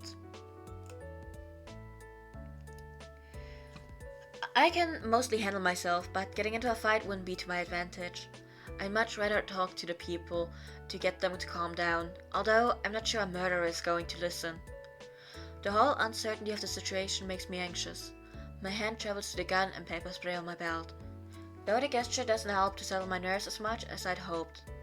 I can't tell if it's the chill of the night air or worry that makes me suddenly shiver, but I do my best to brush the feeling away. I press onwards into the warehouse, hoping to get this over with as quickly as possible. Inside the warehouse. Inside, I sweep my flashlight across the interior of the warehouse, the beam of light flashing through the murky darkness. It definitely seems empty, though I'm not sure if that is a relief or more of a concern. My shoes hit the dirt-caked floor, and I glance down. The tiles must have been rather beautiful at one point. Hints of yellow and red jut out between the dried mud, dust, and plants as my shoes scuff against them. Graffiti lines up most of the crumbling walls, all of it spray painted with a perfect spelling and grammar, God forbid one of the rebellious rich kids' parents find out they had spelled "this place stinks" incorrectly. I roll my eyes at the mild language and tidy handwriting before wondering where to start. Do we want to check out the ground level, top level, or outside first? Where do we want to go? Also, please stay hydrated, everyone. We're closing in on 2 hours, so it's time to drink something. But yes, we can check the ground level, the top level, or the outside. Ground? Okay, we can go for the ground.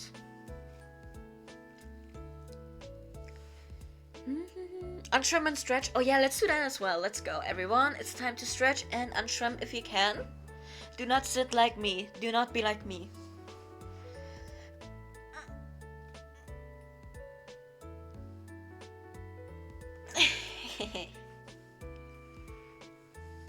That was such a good stretch, I almost made my back cramp up.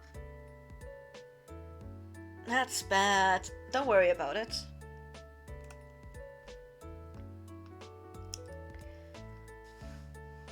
Deciding that Wayhaven is as good a place as any to begin, I move further inside. My light flashes across the wide space, the beam glancing off a cluster of burnt tin drums. A few ragged blankets are crumpled around them. I move closer to inspect. I don't find anyone homeless there, but there's definitely evidence that someone had been camping here. Maybe something spooked them to move on? I try not to let my thoughts linger on that idea and begin walking the edges of that large room. Nothing seems overly out of place. Remains of old factory machines lie rusted and heaped in the center, and a soft glow of moonlight through the doors gives a pretty clear view of the whole area. It's not until I near the door again that I notice the flutter of plastic from one of the walls, like a curtain flowing in the breeze. Hello? Anyone there? I'm with the police. Approach in silence and ready myself. Look over the area before approaching. I am for number 1.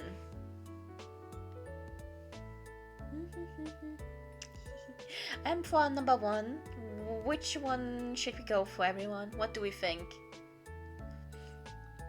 I'm not sure if this gives me any bonuses to any stats, so I think we're good no matter what we pick. But it is going to decide on how I play the detective going further in. Number 3, look over the area before approaching. Now see, you're making smart choices, Crasher. That could not be me. Making smart choices seems very, very good for a detective, actually. You know what? Yes.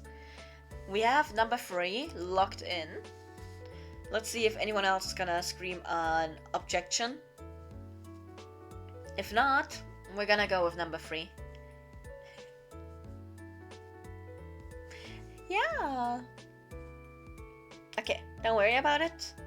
Let's go with number 3, which is the smart choice actually. Don't worry about me. Look over the area before approaching. Okay. I know it would be foolish to approach without getting a sense of what might lie beyond. As quietly as possible, I shift around a little, trying to see if I can see beyond the curtain. A sudden flurry of movement sounds from behind me, and my heart leaps into my throat. My instincts take over and I unholster my gun, make for cover, face the noise with hands raised, freeze on the spot. What should we do? Me just sitting here letting you make all the decisions for now. Personally, I'm for make for cover, but that's just me. Number 1, unholster your gun. I was about to ask, are you American? But you're not. I know you're not, Crasher. You know what? That actually goes along nicely. It goes along nicely with another decision we have to make later. Let's go. Unholster our gun, everyone. We are an American cop now. On instinct, I unholster my gun and spin around, pointing the barrel at the noise. I let out a sharp breath when I realize it's just a flock of pigeons flying from the rafters. Thank God no one was around to see that. With my nerves truly shredded, I shove my gun back into its holster. I'm just about to strap it back in when I flinch again at the shrill ring of my phone from my pocket. The ringing stings against my hearing, which had grown used to the heavy silence. I snap my phone out of my pocket and press it to my ear without looking at who's calling. Detective Peeps, I say, my voice coming out in barely more than a whisper. You're right, Detective, Word asks from the other end. I clear my throat at the sound of his voice, shaking myself from the burst of adrenaline beginning to drain from my body. Yeah, just got a bit of a scare at the warehouse. Are you alright? Do you need me to send someone to you? I'm fine, it was just a noise. There you go again with the concern for me. I don't really fancy being humiliated on my first day as detective. I can handle myself just fine. Okay, I'm for number 1 for this one, everyone. My vote is number 1. Let's see, is anyone gonna say anything against my number 1 vote? Probably not, right? One's really realistic to you, right? It is, isn't it? Which is a noise. Boop. Okay. I'm fine, don't worry, I reply a little calmer. It was just a noise. Maybe it was a ghost, Werner says in jest, obviously hoping to distract me. I hear those kinds of places are always haunted. Or maybe a werewolf, it is a full moon after all. I give a chuckle, glancing out through the dirt-stained window to the bright moon beyond. The moonlight highlights the tops of the skeletal trees that stretch out towards town. As if anything that exciting would find its way to Wayhaven, I say in a heavy tone. No, speaking of strange things, I found something odd about our victim. He lets his words trail off and I shift on the spot, waiting for him to continue. Don't leave me hanging, Werner! Define odd. Out with it. So odd it shocked you into silence? Wait for him to continue. Also, you're nasty, but a gun is necessary a lot of the time. K-gun. I can't believe it. You know what? Fair enough. Fair enough. Now tell me, what do you think about this? I'm for number 1 or 2. But I'm open for whatever is getting voted. Because we are still voting. 1, 2, 3, 4, 5. You just want it for... You want to wait for him to continue?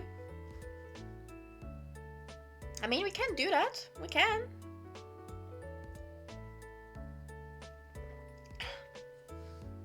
Me just taking little sippy sips of my water. Okay. Let's go. I shift on the spot, waiting for him to continue. It's a while, but eventually he speaks again.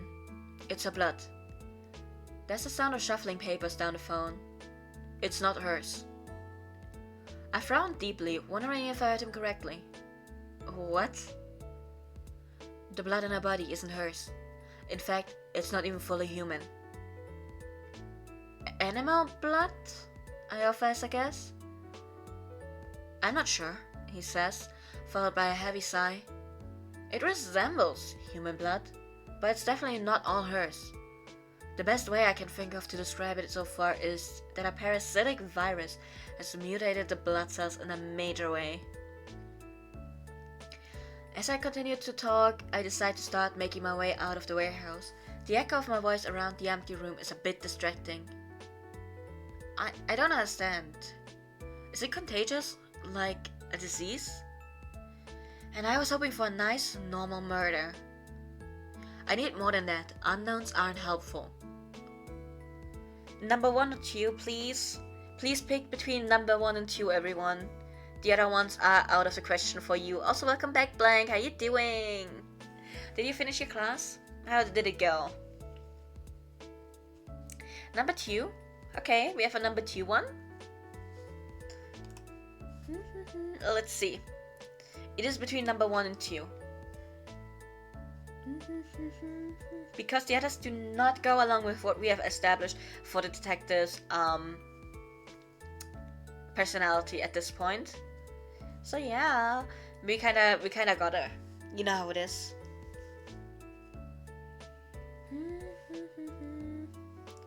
You were targeted, very happy you were able to do everything you were asked. Oh, was there like testing going on? Is that what happened? What is it? What was it? But I'm glad that you were able to do everything else.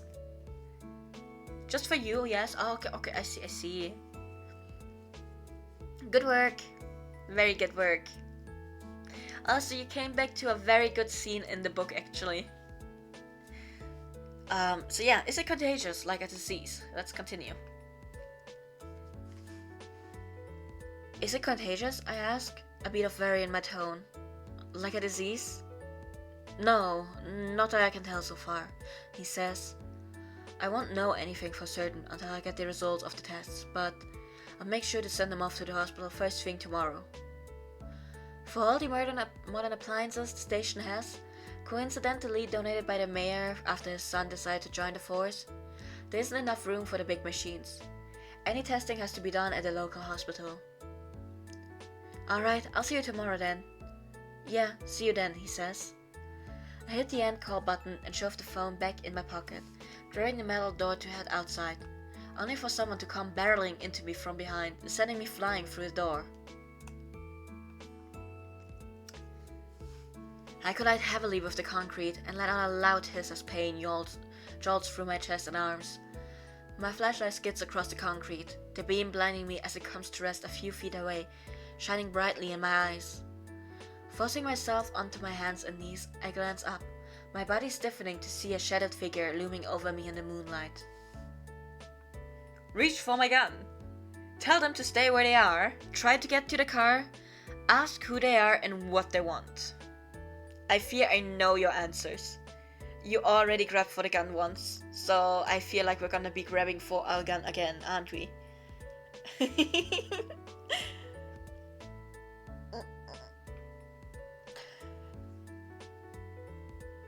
I'm so good at stretching. Number one, I knew it. I knew the word gun was gonna be involved in one of the answers, and that would be what we are going for. Number one, everyone, okay. Okay, we're going for the gun. I scramble onto my feet, my hand flashing down to my hip where my gun is. My fingers only find an empty holster. I frown, confused. Then remember I hadn't had the chance to do the strap back up after getting my weapon out earlier. Groaning at the memory, I sway on my feet, glancing about the darkened area and spotting my gun, laying discarded not far from the flashlight. Thankfully, it seems whoever is looming at me through the darkness is polite enough to wait until I'm ready before doing whatever it is they plan to do while looking so threatening. I'm with the police, I announce, but it seems to cause little reaction. I can barely make out the shape of them, although it seems to be a man, a gangly one. We stand opposite each other, neither making a sound. I'm unsure about what to do next. My breath clouds into white plumes as it hits the cold air and I ball my fists at my side.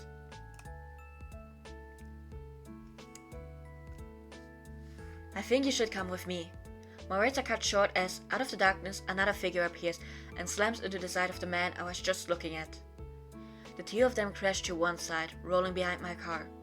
There's a loud grunt, then the distinctive sound of concrete cracking under force. I make the step forward, but my path is suddenly blocked by the appearance of 3 more people, hidden by the night's darkness. Heavily outnumbered and completely confused, I force myself to move, diving for my gun. I grab it up, spin on my heel, and point it at the group of shadowed figures before me. The sounds of fighting still echo from behind my car. None of the figures seem to pay me much attention, a fact I am thankful for. Instead, they are all focused on the fight continuing out of sight behind my car. As I suck in a sharp breath, the sudden cold hits my lungs and shocks me from my momentary paralysis of confusion and anxiety. I take a wide step forward and call, "Everyone stop, I'm with the police. What the hell is going on here? Don't leave me out of the action. You're all going to have to come with me." Everyone, you're not getting a choice. We're saying everyone stop, I'm with the police, because that is the detective that you have established with your previous choices. But yes. I take a wide step forward and call, "Everyone stop, I'm with the police." The heads of the 3 figures snap around to face me, and I flinch at the eerily quick motion. "Who the hell are they?" one of them asks. "A police officer, obviously. Another replies, no small amount of sarcasm in the tone. The car beside us suddenly rocks slightly, the two people behind it finally surfacing. The taller of the two slams the other onto the bonnet of my car, and I frown as the metal buckles beneath the heavy impact. Alright, that's enough, I yell, surprised at the commanding tone to my voice, considering the situation. The figure holding the man down glances up at my words, but as soon as they do, the captive cracks his fist against the jar. The captive stumbles back from the impact. I have to blink rapidly as the man flashes past me in a blur, so fast it can't be real. Don't let him go, the figure calls, rubbing the jar from the hit. The group tenses, obviously about to run after the speeding figure, but I move forwards and come to stand before them, my gun still raised. Stay where you are. Amazingly, they do. All 4 of them, and it gives me a slight boost in confidence. 4? I suddenly realize just how outnumbered I am, and my breathing speeds up a little. I can barely see them through the dark, not even able to make out the genders or specific features. My eyes flicker to my car where my radio is. The group of them now stand as a barrier between me and the vehicle. Backup is out of the question. Still, I have my gun. I tighten my fingers around the hilt of the weapon, finger hovering over the trigger. I've never shot a gun at a live target. I don't really want to start now. I've never shot a gun at a live target, but I might not have much choice. I've never shot a gun at a live target, but I have no issue doing it now. I fired a gun before when necessary, and now seems like it might be necessary too. I fired a gun before, but I don't really want to have to do it again. I fired a gun before and have no issue doing it again. Now I'm tempted to go for the I've never shot a gun before options. 1, 2, 3, 4. You want to go for you fired a gun when necessary and now seems like it might be necessary too? Man, A-cap. Me sitting here like, of course the detective would have fired a gun before. Do we have any other inputs on that?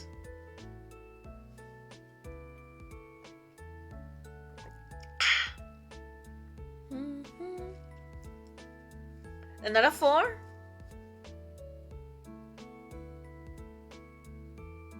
Okay. Or 5 even? No 5. 1, 2, 3, 4, 5. Okay. But number 5 is I fired a gun before, but I don't really want to have to do it again. Fair. Very fair. 4 is I fired a gun before when necessary, and now seems like it might be necessary too. But both of you said number 4, so I think number 4 is gonna be the safest option. That will make no one disappointed.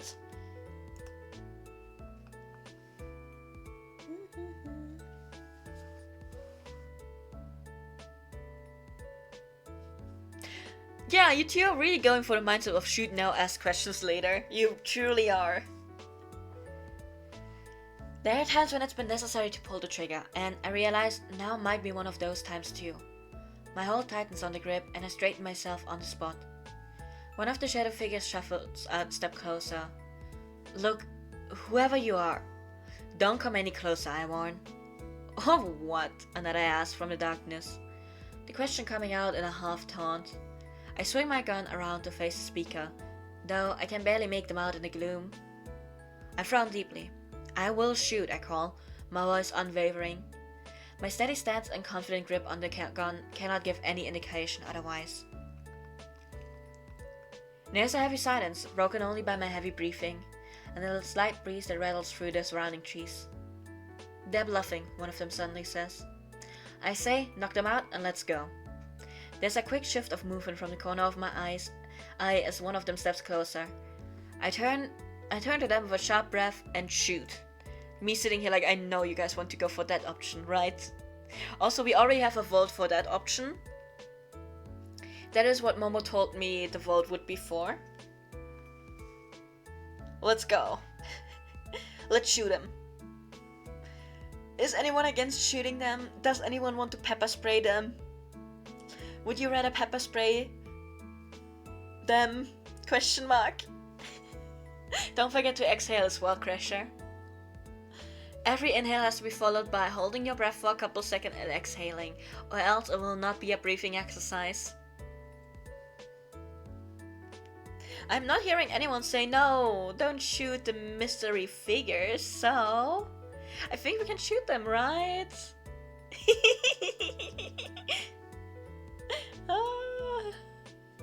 No? What do you mean no? I want to shoot them.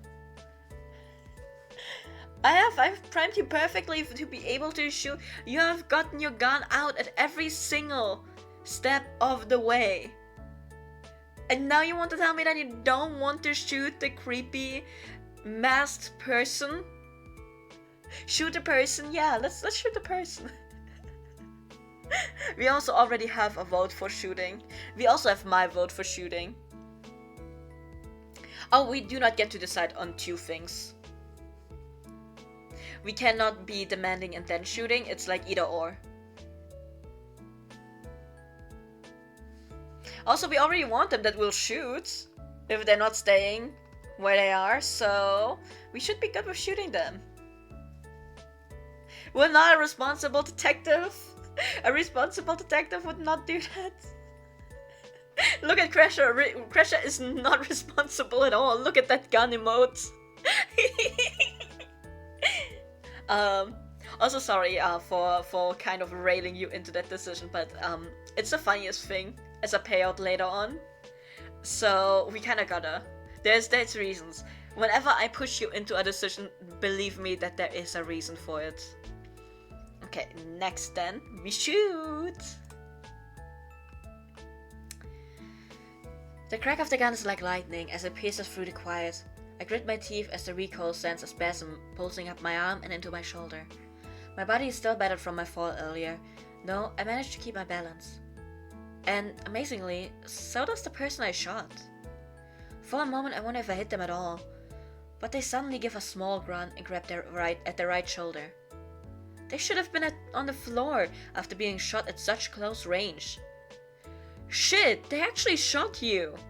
There's a peal of laughter from one of the other figures, and my eyes widen to hear amusement in it, and not concern for their friend. I want you, now come with me, all of you. This isn't my finest moment. Please, I don't want to do it again, just come with me to the station. And I'll do it again if you don't come with me now. I'm sorry, you scared me. Now, you get to decide between number 1 and number 3. Number 1 for Crasher, okay. Just one. Anyone else? Because it's number 1 or number 3 that I will let you pick between. Because the other ones, they are not going along with the detective that has been established during our first few things. Number 3 for blank. Now this is a bit of a problem. This is a bit of a problem, you see. You see, we have a vote for both now.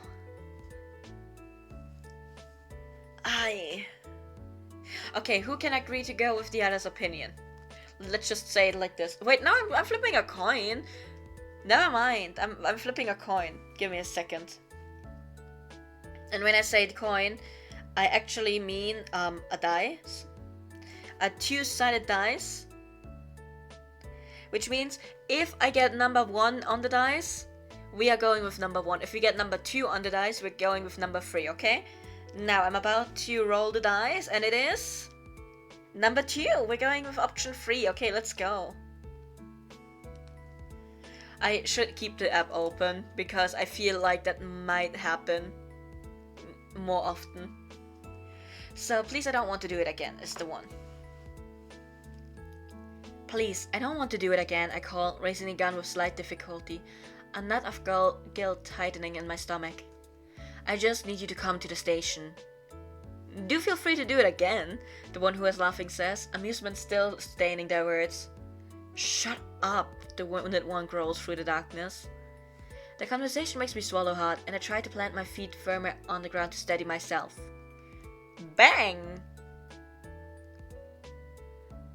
A metallic bang makes me swing around, only to find it's the doors of the warehouse creaking in the breeze. I turn back to face the group. But they've vanished. How could they be gone? I didn't even hear footsteps. With a heavy sigh, I stumble towards my car and lean heavily against the side. Adrenaline courses through my body, but I know in the morning I'm going to hurt like I never before. A dull ache throbbing at my side proves my point. My gaze turns down to the crumpled dents in the bonnet of my car and I groan. Okay, now for this decision, I have to ask you guys. Do you guys want to have an overarching Tina storyline or a Verda storyline? Because yes, we check either way, but it is kind of important. Do you guys want to go for Verda or for Tina? Because there is like a slight difference to how to get into their roots. So for Tina, I will have to actually look it up again because I usually go for Verda. Okay, so I think you weren't there. We met the two friends of our detective. One of them is Tina and the other one is Verda. And in later books, there's like underlying subplots with either of those characters, but you have to get into their root first. Like, you have to do things during the first book. So, you know. Crushes for Tina, okay. Because if you haven't been there, she is very super cute, yes. Tina is a more happy-go-lucky kind of person. Who is working as a police officer. You have been working with her for a good while. And Verda is the one who is working in like the laboratories. And you're also friends with him, but he is more not that serious because he still like jokes around with you. But how do you say it?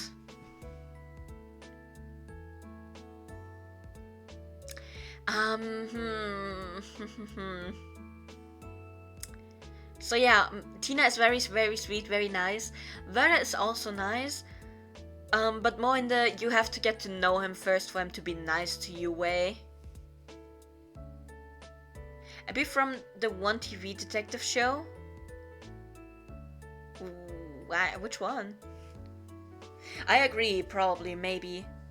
I don't know. I don't watch many detective shows, so even if you tell me, I probably do not know who that is, but it's okay. You'll go Tina since your type ain't here? Okay. Okay, I'm sitting up properly. Also, don't worry about it. We have Tina votes, which means if I make a mistake now, I might have to redo it. So I'm gonna be going for this one. Better check. I want the scene a bit first. And then,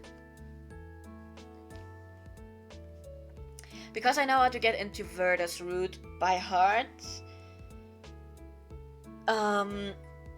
So yeah. Also, don't worry about it. We're not dating either of them. This is strictly friendship. This is just giving some more stuff to the game as you play as a subplot. Because in theory, you can also make sure that neither of them finds out.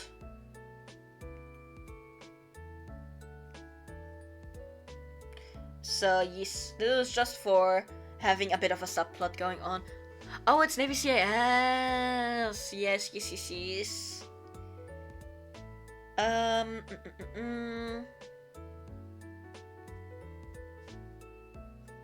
Yeah. Come on, load. Yeah. I don't. Book 1. I'm just looking it up for a second so I can make sure that we are going for the one that you guys want. There's still a chance for your type to show. There is blank if you want to see. Momo did a thingy in the Discord server in the Simp Haven, I'm pretty sure it is, where she very shortly introduced all of the romance options that we have.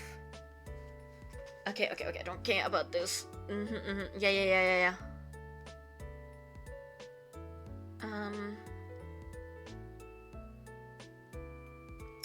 Bum. Give me just a second. I'm scrolling through an entire walkthrough that even gives me the percentage of what it affects for your, you know.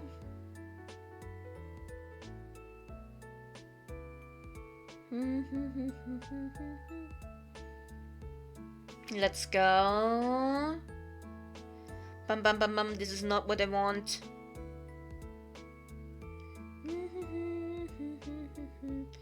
Yeah, I know. I'm so sorry everyone that you have to wait for me to look through this right now.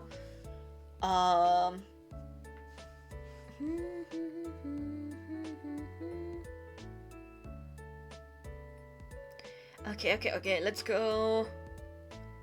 Come on, you will need to tell me.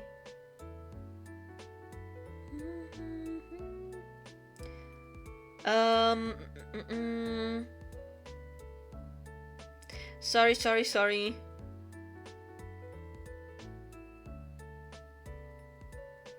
Where is it?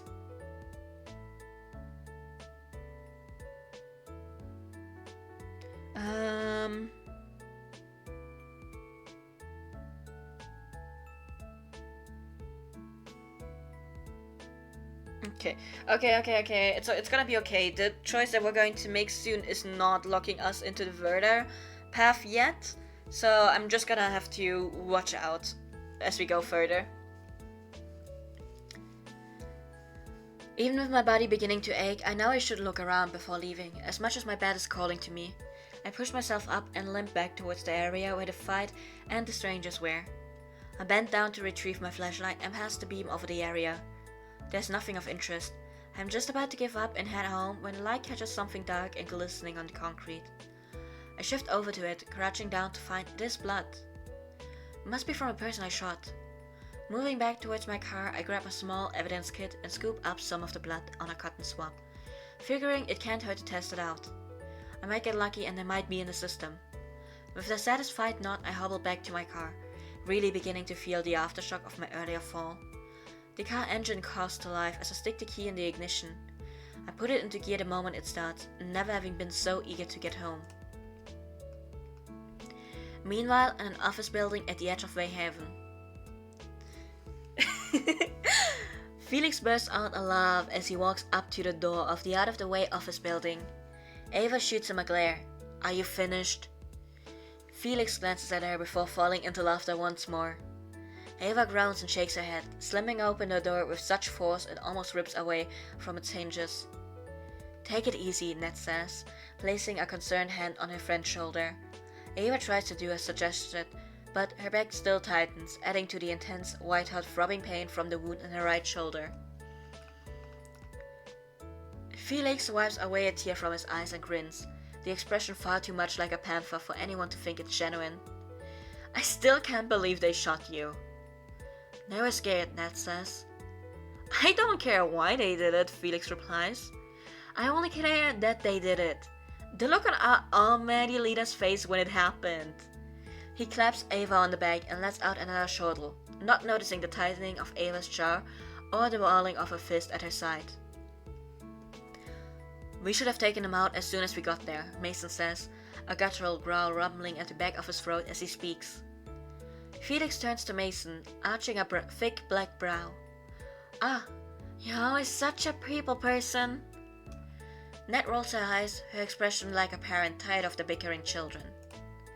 Don't worry, I will give you more of an introduction, a personal introduction to these characters when they're introduced to our detective, okay?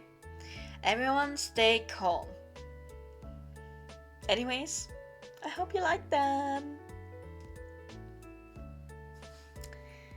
The group continues on up the narrow flight of stairs until they reach a dark wood door, a panel of opaque glass obscuring the room inside. Ava pushes open the door, the group coming to a stop at the sight of a slim woman in a grey suit. A flash of sleek dark brown hair streams down over her shoulders. She looks up from the manila folder that she was peering at and glares at them. I was expecting you an hour ago. A frown creases her brow as she looks over Ava's wound. What happened? Felix barely stifles a laugh as Ava waves away her question with a sharp breath. The group bustles inside, spraying themselves about the room.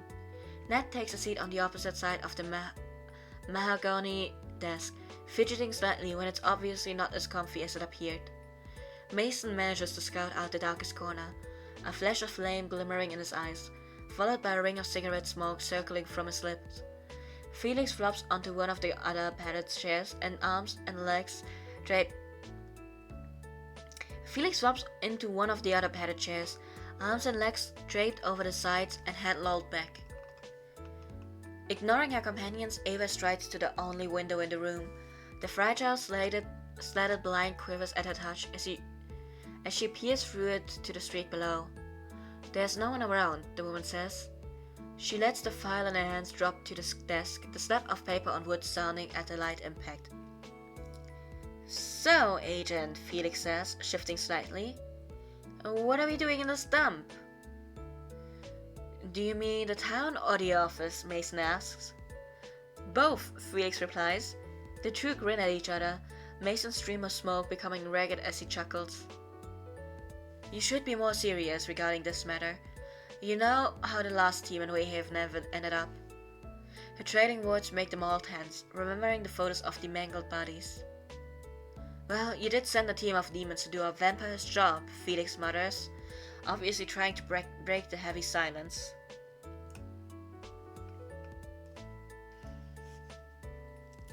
The reading voice is soothing. I'm glad. I'm very, very glad. Because you will hear a lot more of it. I called you here because I have a new objective to add to your current mission, the woman says, catching the group's attention. You are to protect the next victim. What? Mason splutters. Even Ned leans forward, lacing her fingers together in confusion. Protection? That's not exactly our specialty, Felix says, everyone in the room nodding in agreement. The agent's lips thin, and she marches in front of the desk to stare at them. You're my team, she says, her gaze drawn back to the folder on the desk. There's no one else we, the agency, were tasked with this assignment. The killer has run out of potential victims. There's only one left with the requirements he's after.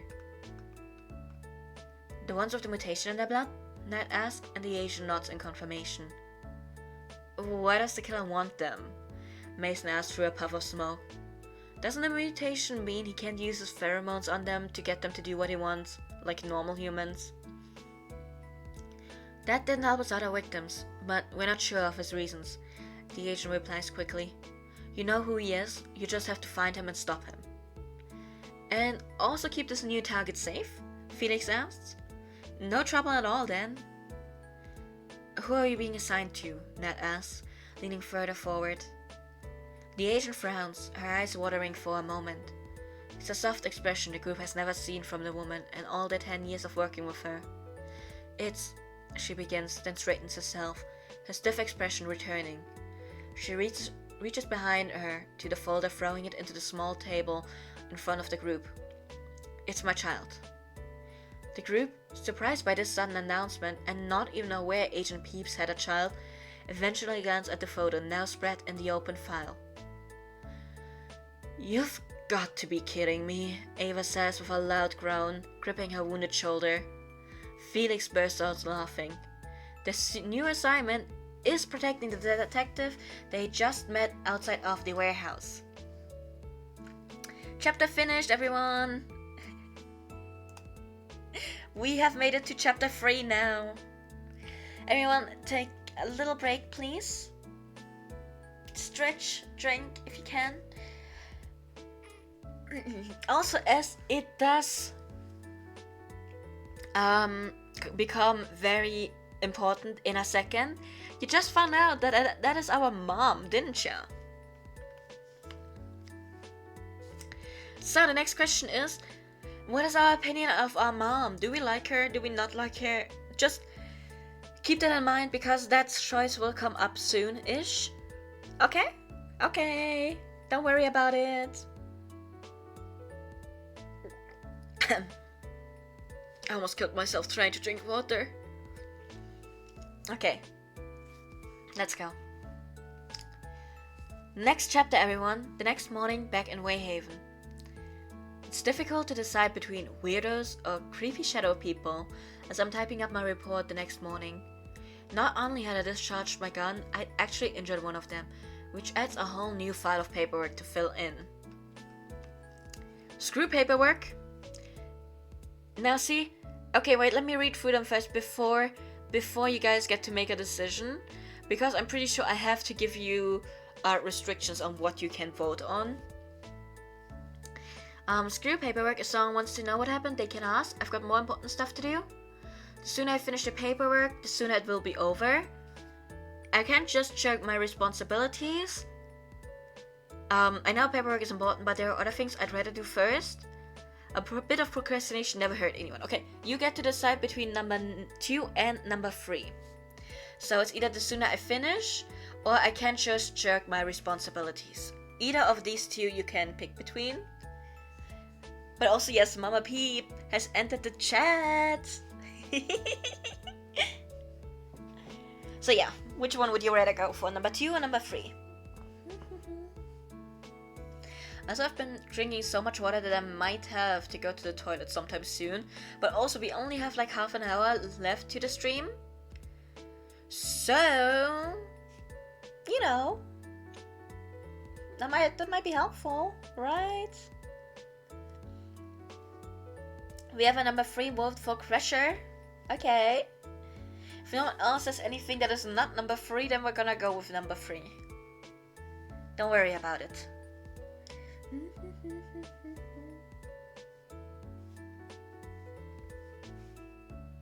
Don't worry about it, everything is gonna be fine. Okay, let's go for number 3 then.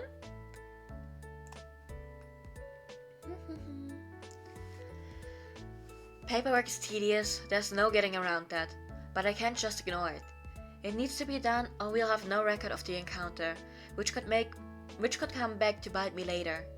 I glance up for a moment, staring out of my office's glass partition to the station beyond, before settling down further into my chair and getting to work. That is, until footsteps sound from the doorway. I look up to see Douglas fidgeting uneasily. Is there something you need, Douglas? I ask, watching as he shifts from foot to foot. It's just, he clears his throat, flicking his head to the side so his bangs reveal his eyes a little more. Big puppy dog eyes, which I imagine often get him out of a lot of trouble. You took my phone yesterday. I wondered if I could have it back now. I promise I won't do it again. Oh crap. I had completely forgotten. My gaze darts to my jacket hanging on the coat rack next to him, where his phone is still hidden in the inner pocket. We're gonna give back the phone and apologize. Don't worry, we're good citizens. Also, this makes sense with the detective we are playing.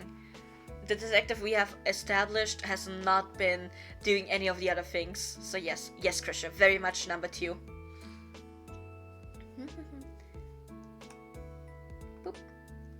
Oh, I'm so sorry, kid, I say, pushing myself out of my seat and striding towards my jacket. Yesterday was a bit hectic. I didn't mean to forget it. It's alright, detective. He offers a genuine smile, and I'm thankful for his understanding. I grab the phone from the pocket of my coat and throw it towards him. Here you go. He fumbles to catch it, but manages in the end. Thanks! And with cheery gratitude, he heads back to his desk.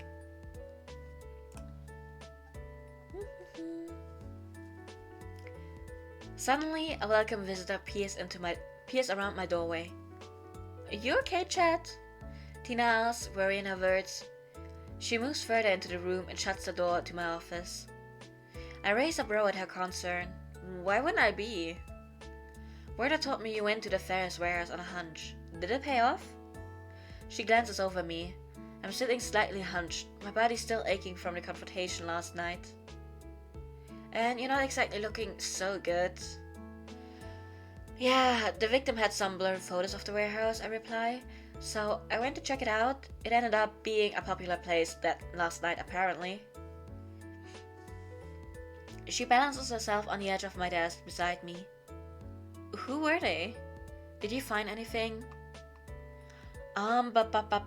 Yes, there we go. We need to take this option. So yeah.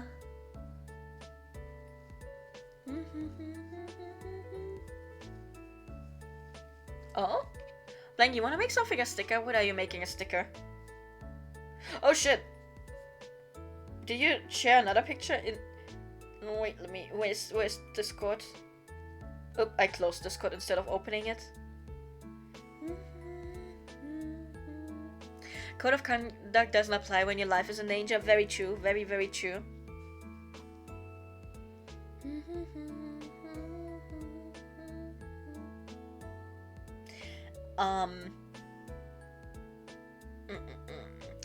Now for our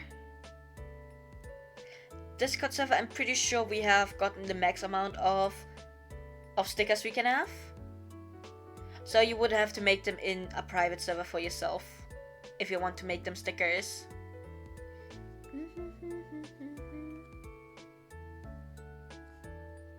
If that is what you're talking about.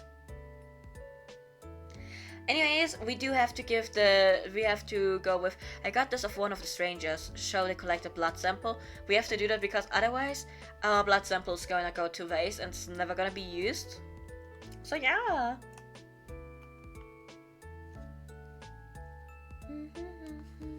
Okay, well, I managed to collect this off one of the strangers. I say, pulling the blood sample I collected from the top drawer of my desk. Her brows arch in surprise. How did you manage to get that? Can't believe they were willing to just let you take it. I pursed my lips for a moment. It wasn't willingly, no. I may have shot one of them. You what? Her eyes widened so big I worried they might not ever close again. It was a tense night, I say in my defense, placing the blood sample down on the desk beside her. She calms a little, a smile lighting her eyes. I don't doubt you did what you had to do. Can you take it down to Verda for me? Sure thing. I've got to get going on my patrol soon anyway. Her smile turns mischievous. I'm pretty sure my route goes past Haley's bakery. She leaves with a spring in her step. I try to get back to work, my stomach rumbling at the mention of pastries.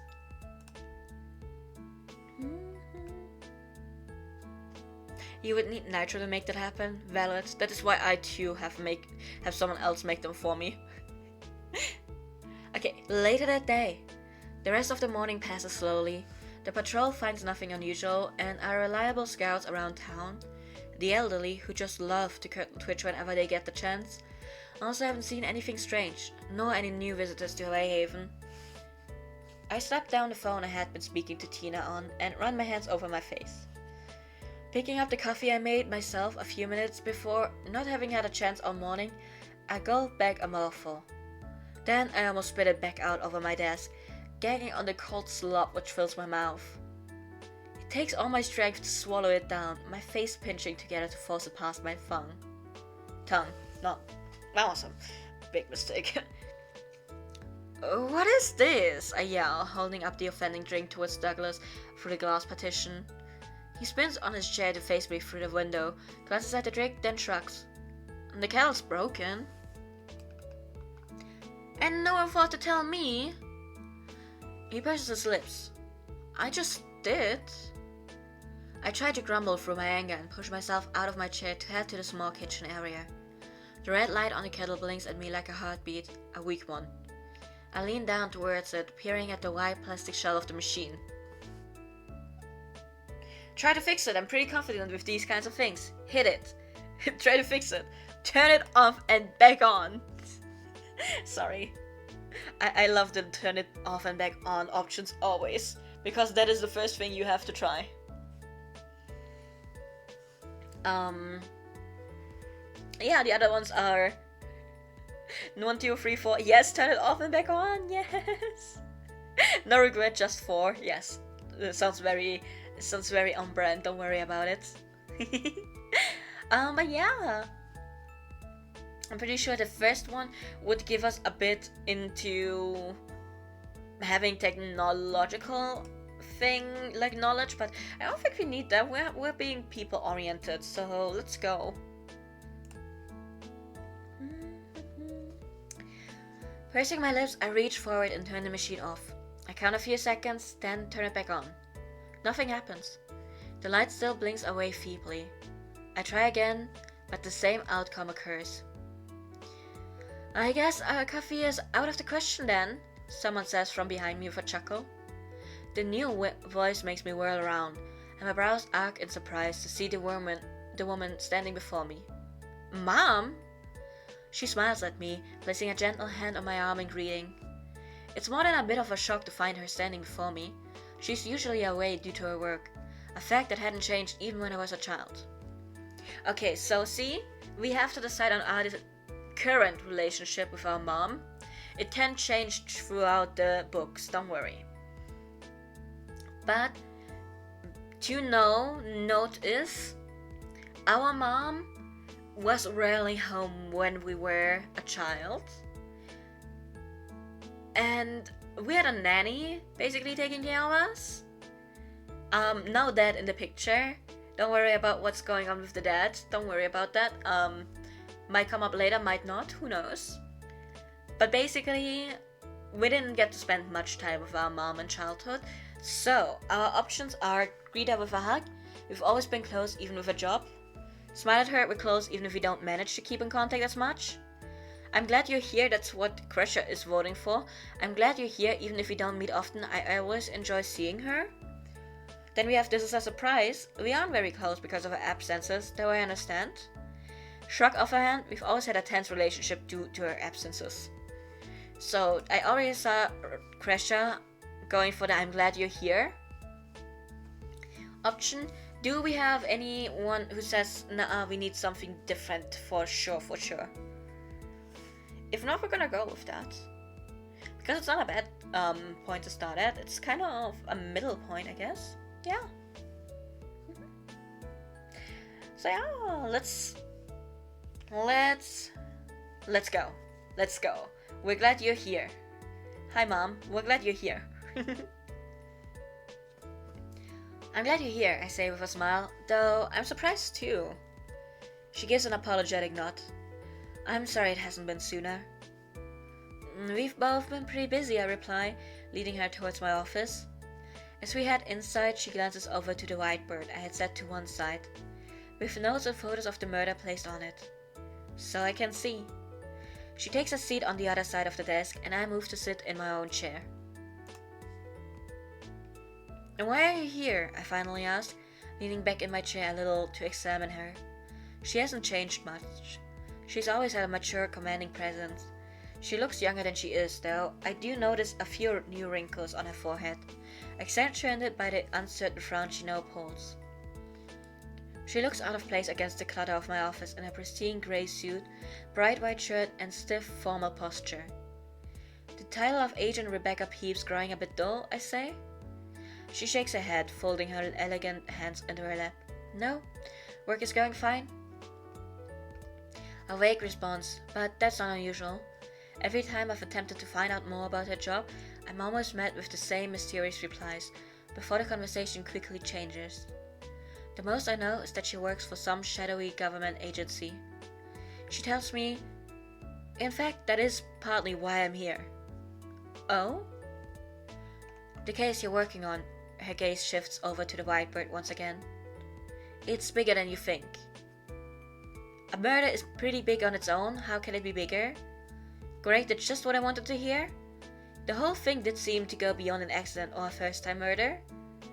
It must be if you hear about it.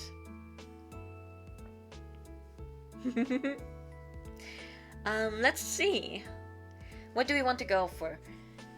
I'm between 1 and number 4, but feel free to let me know if it's neither of those options. I'm gonna stretch while you decide. Number 1, yes. I think number 1 is gonna be nice. Let's go. Hydrate and oh yeah, right, I should drink. Everyone, it's time to hydrate and shrimp on your side as well, please, if you can. And shrimp pop. New genre of pop music just dropped, everyone. You are glad to know that you are the first ones to find out about it. Trust me.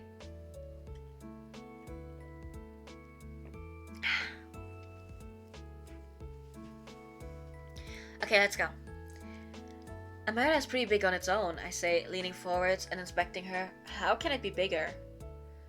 This is your first murder case. There's more involved in these things than you may think, she replies, her professional expression returning. She clears her throat, her brows nodding in a slight frown as though stumbling for words.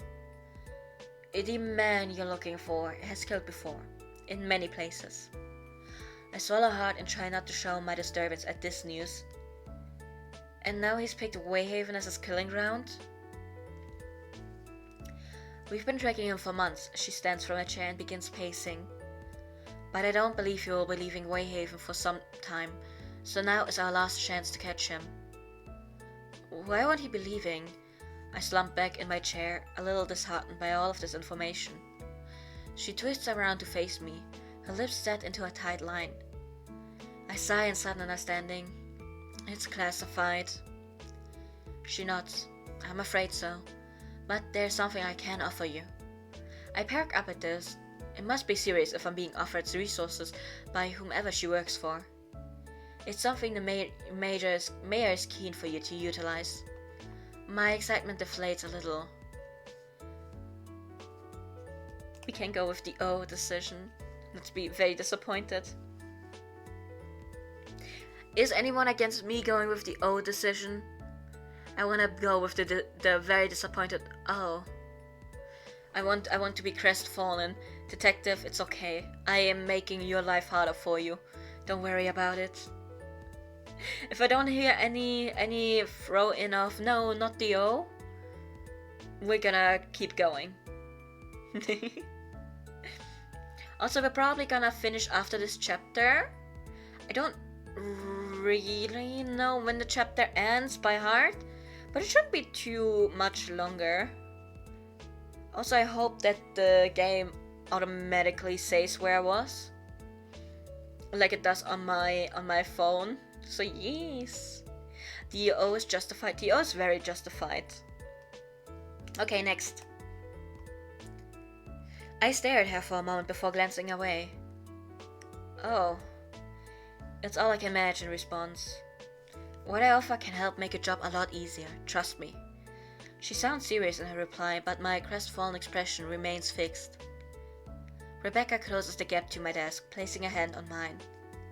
I know you can solve this. Otherwise, the agency wouldn't have allowed me to let you lead such a big case. They'd be asking me to take over instead. I smile up at her, grateful for the encouraging words, even if I'm not sure I wholly believe them. She pats my hand and moves away, letting out a small sigh. So, what is it you're offering? I ask. My unit. I arch a brow. Pardon? My unit. The team of agents I command. She gives a half smile at my obvious surprise. I didn't even know you had a team. I thought you ran some department. I do, she quickly interrupts. Once again, she stops the conversation about her work before it even begins.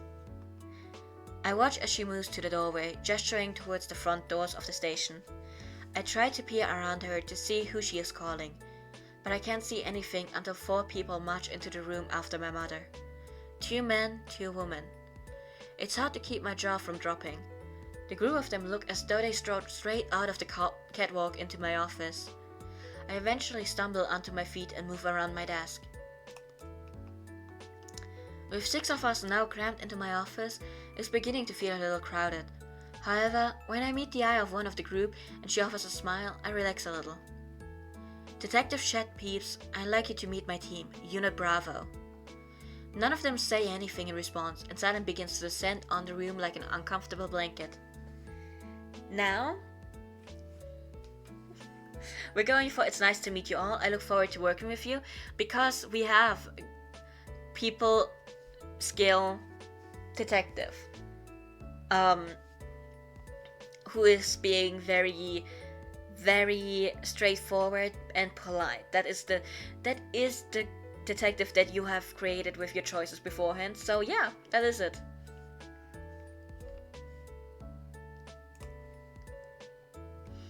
I take a step closer towards the group and hold out a hand. It's nice to meet you all. I look forward to working with you. Most of them stare down at my extended hand as though it might be contagious. but the one who offered the smile moments before steps forward. It's nice to make your acquaintance, Detective Peeps. There's no distinguishable accent, none at all. She takes my hand and shakes it.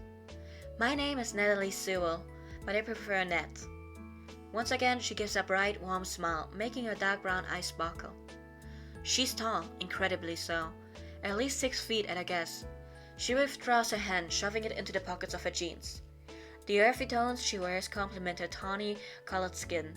Her wavy, dark brown hair is styled up, as casual as her whole being seems to portray, from the leather jacket, open shirt, t-shirt, and jeans, to the way she leans back on her heels slightly as she stands.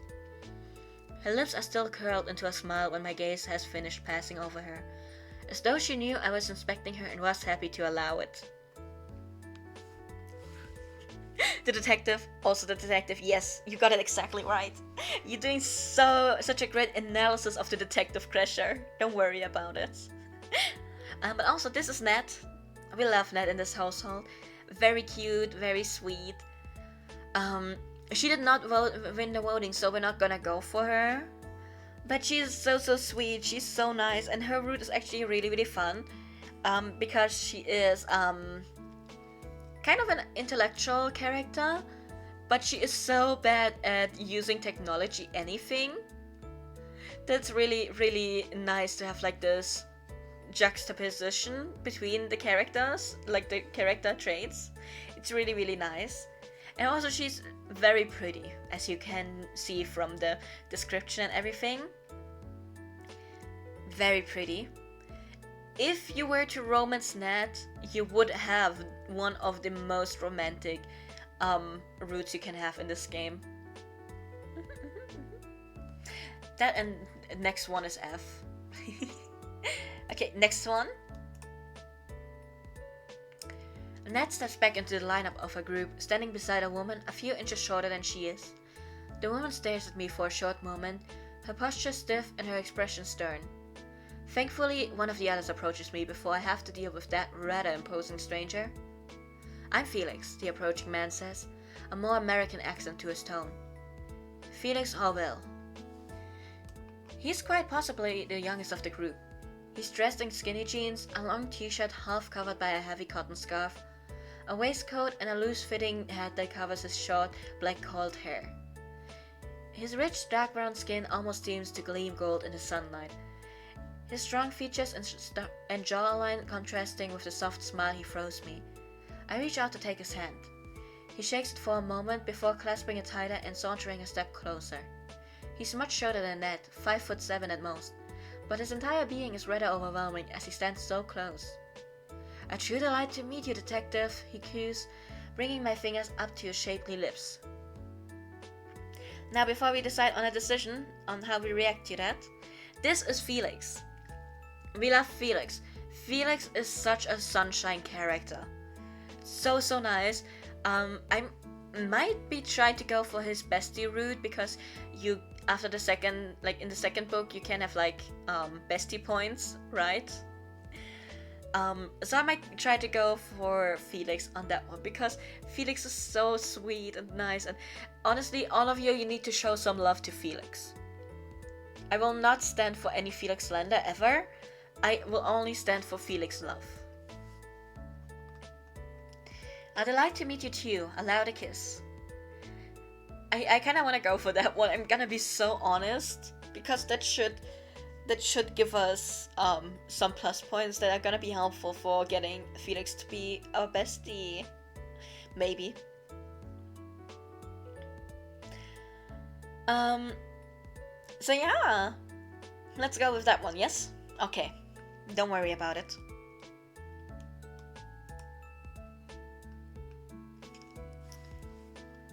I'd like to meet you too, I reply, his deep amber-colored eyes meeting mine, before he presses his lips against my fingertips. I can't help the light thrill which travels through me at the contact. I've certainly never had such a warm greeting before. Felix! My mother's sharp tone cuts through the room. He lets my hand drop. I think I'm going to like you, detective, he says, winking at me before he steps away. I notice Nat shake her head in an exasperated manner at Felix, but the man only gives a bright grin in return. I shake away the previous introduction, turning to the dark-haired stranger on my right. I'm still attempting not to look at the stern woman standing beside Ned, who continues to examine me with a narrowed gaze. And you are? I ask, holding out a hand in greeting once again. Finding all of this unnecessary, he replies curtly, a gentle, littling accent to his statement I can't quite recognize. This is my favorite. This is my favorite, man. This is my favorite. This is the one I go to romance the most when I play. Yeah. Yes, Felix is a great character, don't worry about it. Don't you want to help catch the killer? That's a rather long name. Do you have a shorter one? We're not going for that one. We have not been playing this character as a jokester up until now. We're not starting now. Then maybe you shouldn't be here too confrontational. We can choose between don't you want to help catch the killer and okay then. That's the choices I give you guys. Number 1 or number 4. And while you decide, I'm going to drink some more water.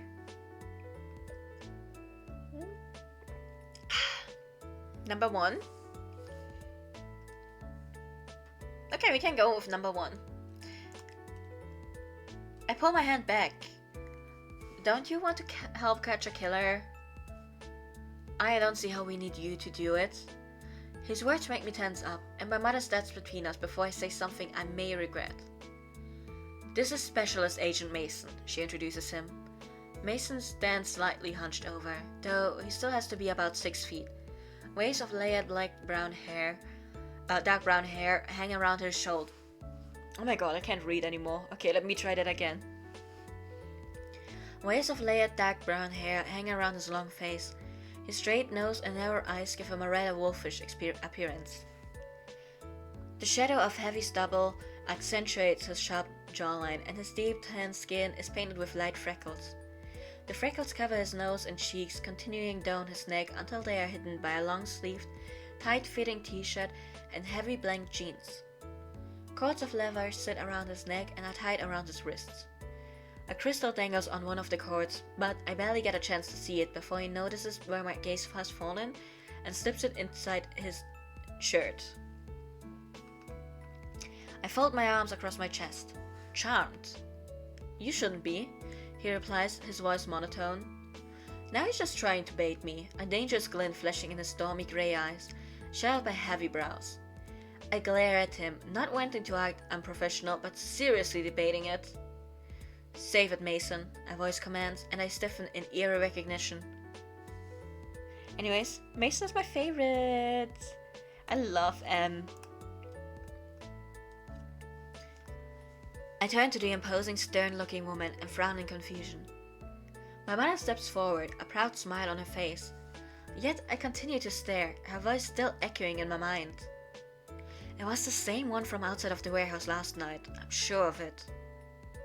Ah, Chat, and let me introduce you to the team leader, Commanding Agent Ava Morton?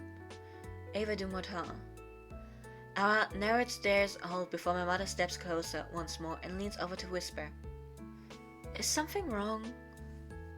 No, sorry, it's nothing and can't have been her, that's ridiculous. Pull Rebecca to one side and ask about it. You sound awfully familiar, much like someone I met last night, in fact. That's, anyone have anything against me going for that option? I just think it's really, really fun.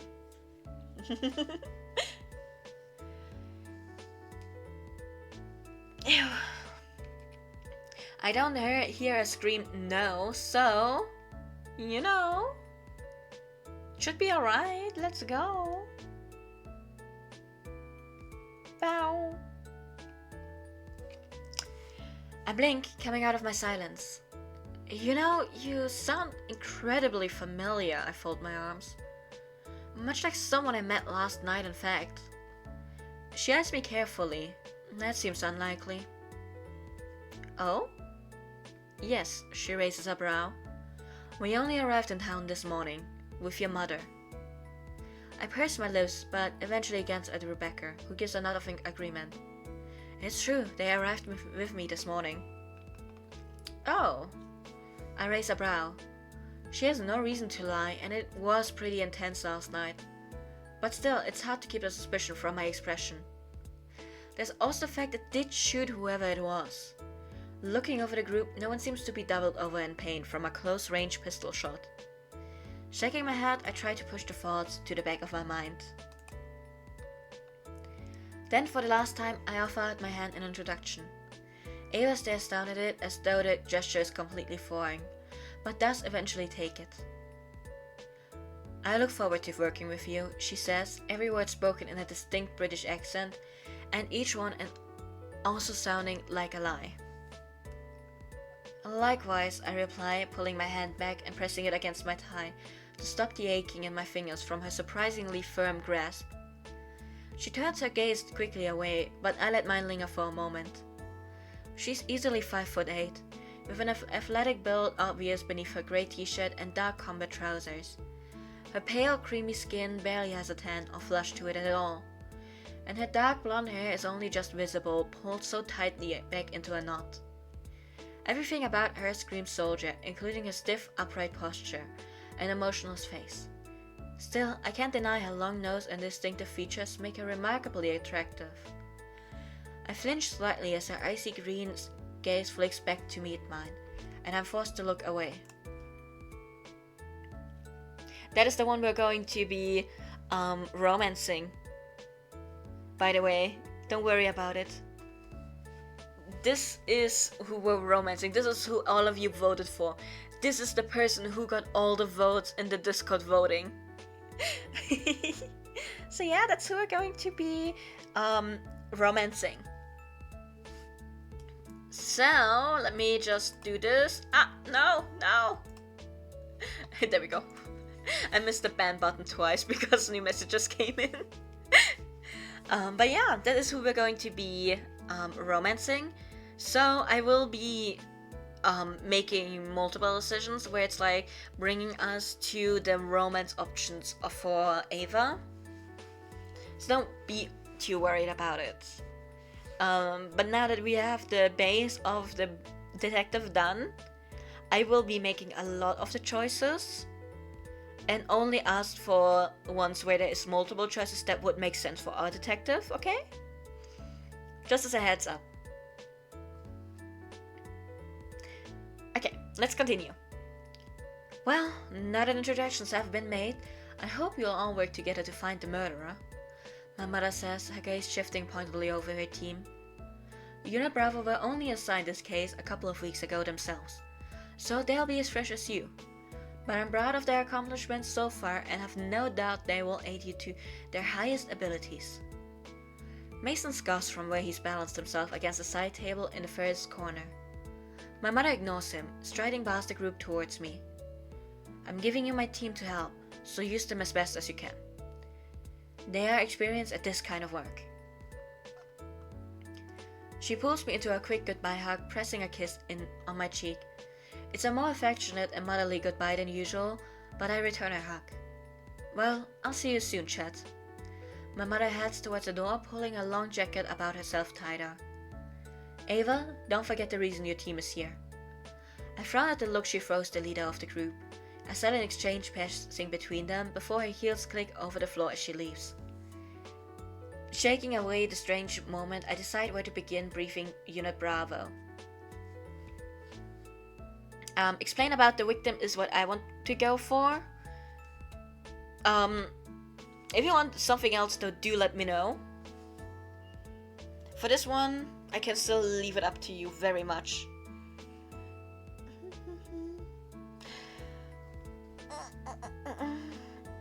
Me just stretching in the background while I can.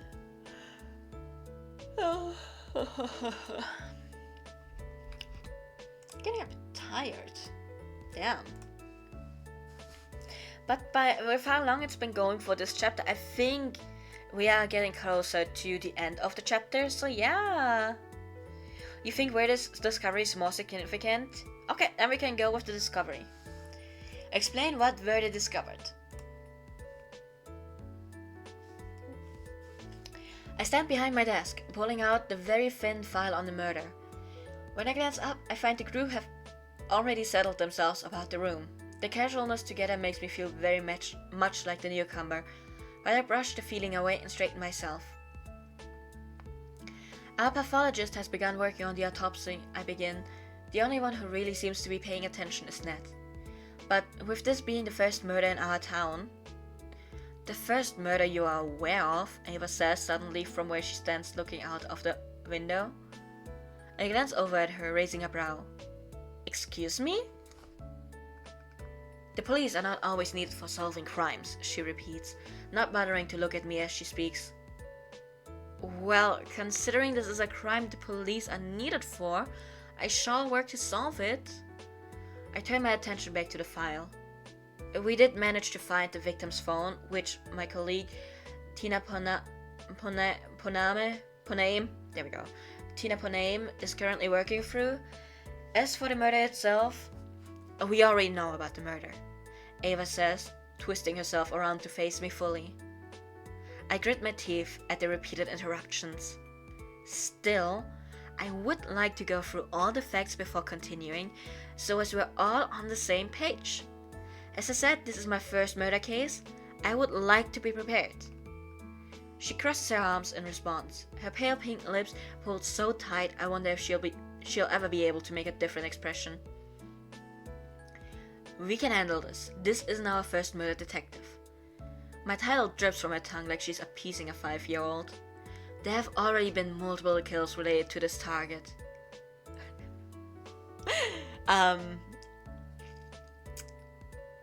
Kills targets, you're treating this like a mission instead of an investigation. That's personally what I want to go for. But you can pick between number 1 and number 3. We can go for the number 1, which is a bit more mean of an option because Ava is getting on our poor detective's nerves. So yeah, I think number 3 might be the one that most aligns with the character we have been playing though. So, you know, if no one says anything else, we will be going for it. Yeah, number 3, yes. Kills? Target? I repeat the words she used just moments before. You're treating this whole thing like a mission rather than an investigation. I throw my hands into the air in exasperation. One of her blunt brows arches in response to my outburst. Felix, sitting in the chair beside my desk, barely hides a snigger of laughter. Ava stares at me, her eyes slightly narrowed, though apparently in inspection rather than anger. As I stare back at her, holding my ground, I feel an odd tension course through my limbs at our held gaze. At first I figure it's guilt from interrupting her, but when... This is our first part to getting the romance, don't worry about it. When it makes my knot tired in my stomach, I realize it really is guilt? No. It makes my hands ball into fists, I realize it's annoyance? No. It makes my stomach flutter and knees slightly weak, I worry it's something else entirely. Yes! It makes my skin heat, I know it's something else entirely. It disappears, I realize I don't have the energy to deal with her ego now. Now we're going for number 3, it makes my stomach flutter. Let's go! It's time to get those romance points already. When the tension grows, I find my stomach erupting into a small flutter, and my knees weakening slightly. I clear my throat and quickly glance away. I'm not sure what that was, but the effect lingers for a moment. When I dare to look back, I find she snaps her gaze away, a small frown creasing her brow. Can we just get on with the job now? Mason asks, interrupting the silence. He fumbles in the pocket of his jeans before drawing out a gleaming silver lighter, then perching a long cigarette between his lips. I'm sorry, but you can't smoke in here. Yes.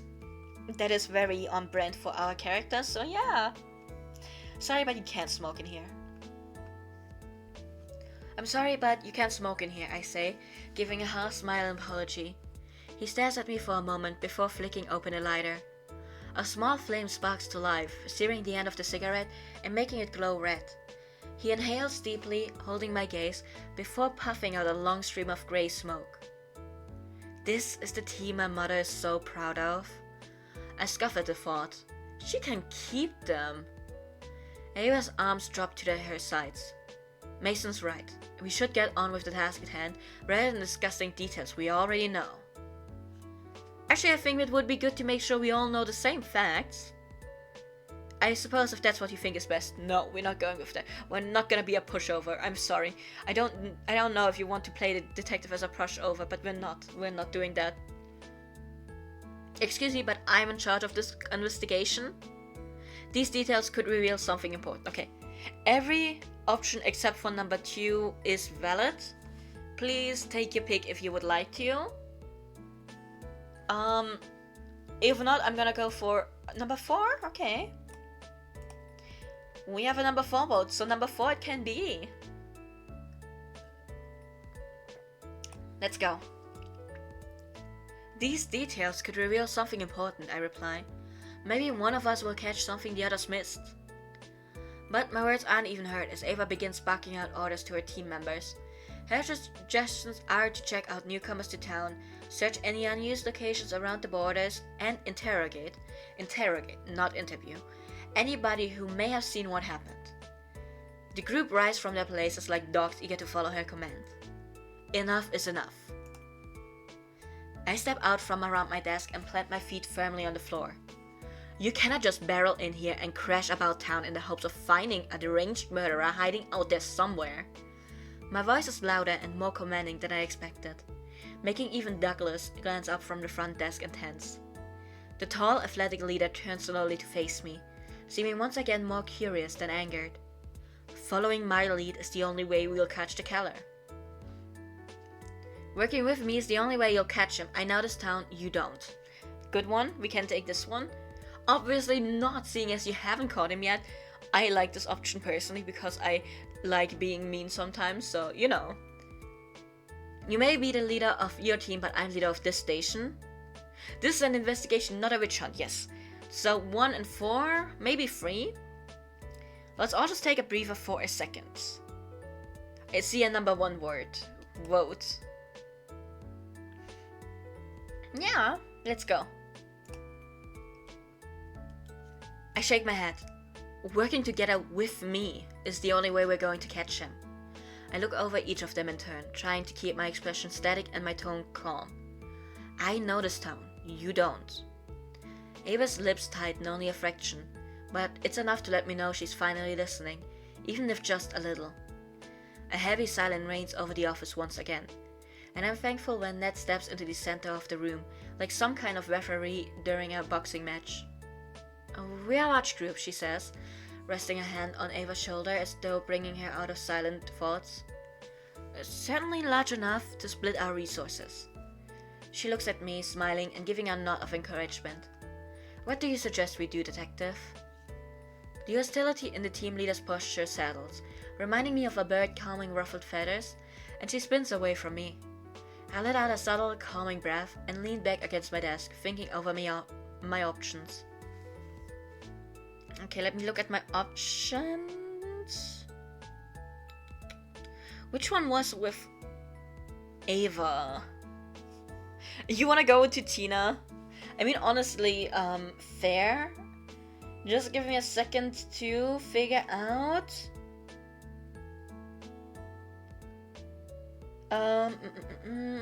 Give me a second.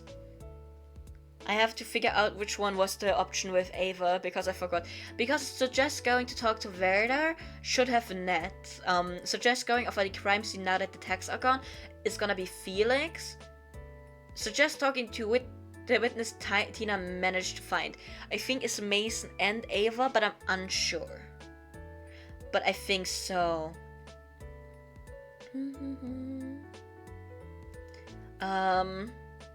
Give me a second, give me a second, give me a second, give me a second. I'm almost at the point. Bum bum bum bum.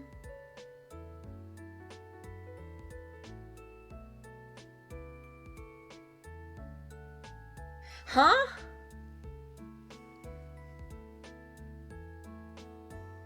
Is there no option to have something happen with A? Oh, okay, Ava is apparently gone for this section, so... So yeah, let's go talk to Tina in that case. Let's go. I would suggest talking with the witness Tina managed to find, I say, sitting back on my desk. Then I will go with you, Ned offers, and the rest can go with Ava too. Felix steps forward between us. I think it was Crash About Town, he says, repeating my words from earlier and gaining a stern glare from Ned. I run a hand over my head. That sounds like a good idea. We can all meet back here in a few hours. Both Ned and I turn to look at Ava, who remains silent for a moment. Eventually, she gives a stiff nod. Fine, but take Mason with you. What? Mason barks out the word, almost falling from his makeshift seat on the side table. Ava looks at him. You're best with witnesses. She trails off. A meaning behind her words I'm obviously not allowed to understand.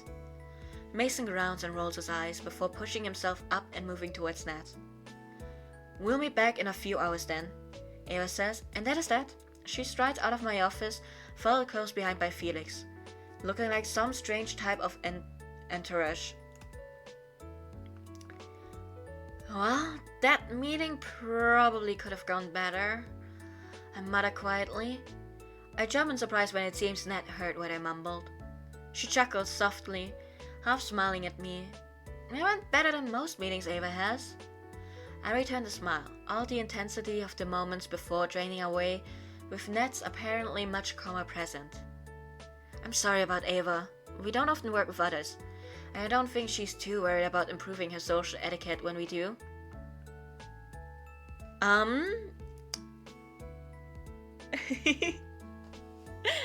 Felix is great. Isn't Felix just fantastic, everyone? Don't worry about it. Yeah, I wasn't exactly very professional in how I acted either. It's not you who needs... Actually, I think the number 2 should be based, maybe?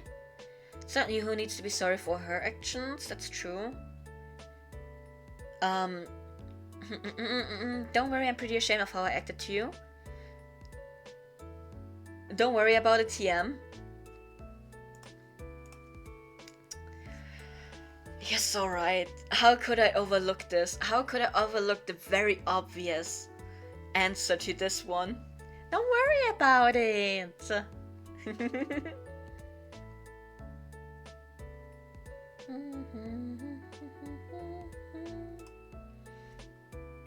I shrug. Don't worry about it.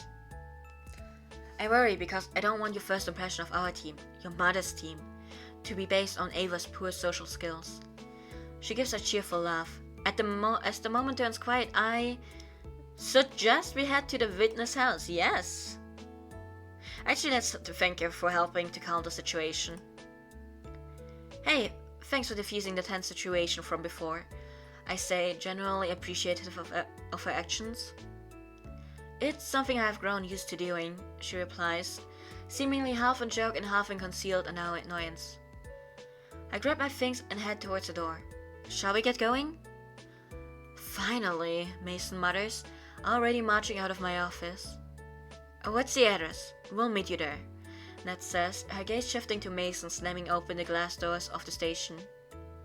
I'm not sure he'll travel well with company. I can't help but agree and turn to note down the address. Here it is. She gives a wide smile and nods, glancing down at the paper. As she reaches the doorway, I glance at her to meet her eyes. You seem a lot different to the others in your team. She gives a chuckle, a deep sound that reverberates from her chest and seems to vibrate through the air and land on my skin. I'm more like them than I would care to admit. Her voice wavers, and I frown as I'm sure I hear a tone of regret in her words. At the witness's house! Parking at the curb of the long, plain street, I step out of my car and glance over the red brick building before me. It's the apartment building attached to the alleyway where the victim was found. It doesn't look any cleaner or more pleasant from the front. It doesn't smell spat at least. Detective? I spin around at the sound of my title, watching as Ned and Mason approach from around the corner. They both look over the building too, apparently as unimpressed with it as I am. It's sad to think people have to live in these kinds of places, Ned says, genuine sympathy in her tone. Mason shakes his head. It's not as bad as it could be. They should be thankful they have a place at all. Maybe you could show a little compassion, true. I've been in some places rough enough to make this look like a blessing, true. Honestly, same detective, same. It's nice to know he's such an optimist. Personally, I'm gonna go for number 2.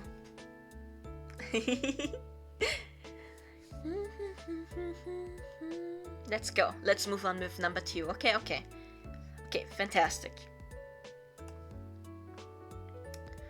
True, I say in agreement, getting a look of surprise from Ned. Mason seems to be barely paying attention. I've been in some places rough enough to make this place look like a blessing. No, I don't want to agree with Ned. No, Krisha, I don't. I have lived in places worse than this. I don't want to say that they should be happy about it. But also, you know, I also don't want to say, yeah, they're lucky. You know, but I also want to say sorry for them to have to live in that, because you can think it, maybe. But honestly, if someone had seen how we lived back when, and they were like, oh, it's sad that you have to live in these conditions, I would have sucked them in the face. I would have legitimately, I would have been so pissed off, because, like, what the fuck do you mean that is your opinion?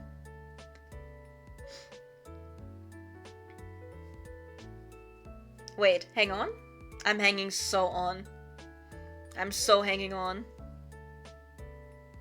You said agree with Ned. That you agree with Ned. And Ned was the one who said, it's sad that they have to live in, like, these conditions. Like, I'm paraphrasing it. I can't go back. I can't go back. This game doesn't have a go back option. You only go forward.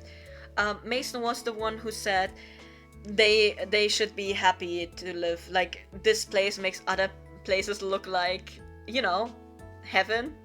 Was basically what Mason said. So yeah. I just, on account of everything, always agree with Mason on this, because I'm gonna be honest, if someone had looked at our, like, how we had to live, and then was like, oh, it's so sad you have to live like that, I would have been like, bitch, the fuck are you talking about? Go out, get going. Yes, don't worry about it. Don't worry, Crash. I didn't feel like it was that way. I'm just saying I would not have picked that option. Like, even if you'd have told me to pick that option, I would have not. Just because of very personal reasons, and because this one isn't necessarily going into stats for detective that are that important. So yeah, don't worry. I didn't take it that way. I'm just saying I cannot go for the agree with Ned option. Mason is the one who said that this place is actually not too shabby because at least they have like a roof over their head. Yeah, that is what Mason said. And you know what? Sometimes that is really all you can ask for. Like, sometimes having a roof over your head is the best you can do in your situation. And then having someone look down on you for that, like, there's already enough shame for living like that. But having someone else look down on you while they are in a better position, it really feels like a fuck you, actually. Yes, don't worry about it, Krisha. I believe you, and I understand. Don't worry about it. Okay. True, I say in agreement, getting a look of surprise from Ned. Mason seems to be barely paying attention. I've been in some places rough enough to make this place look like a blessing. Let's get on with it, Mason says, stepping forwards. I'm not keen on staying here longer than needed. I frowned, confused by his eagerness to leave. Didn't Ava send you along because you're good with witnesses? I'm good at telling when people are lying, he replies matter-of-factly, and then extracting the truth when they do. A hint of pride hangs on his words. Ned steps up between us, gesturing to the door on our right. This is the apartment block? Yeah, I reply, placing my focus back on work. Our witness is Mrs. Fudders, 65, lives alone, low income. Do you know of her? Ned asks. It's a small town.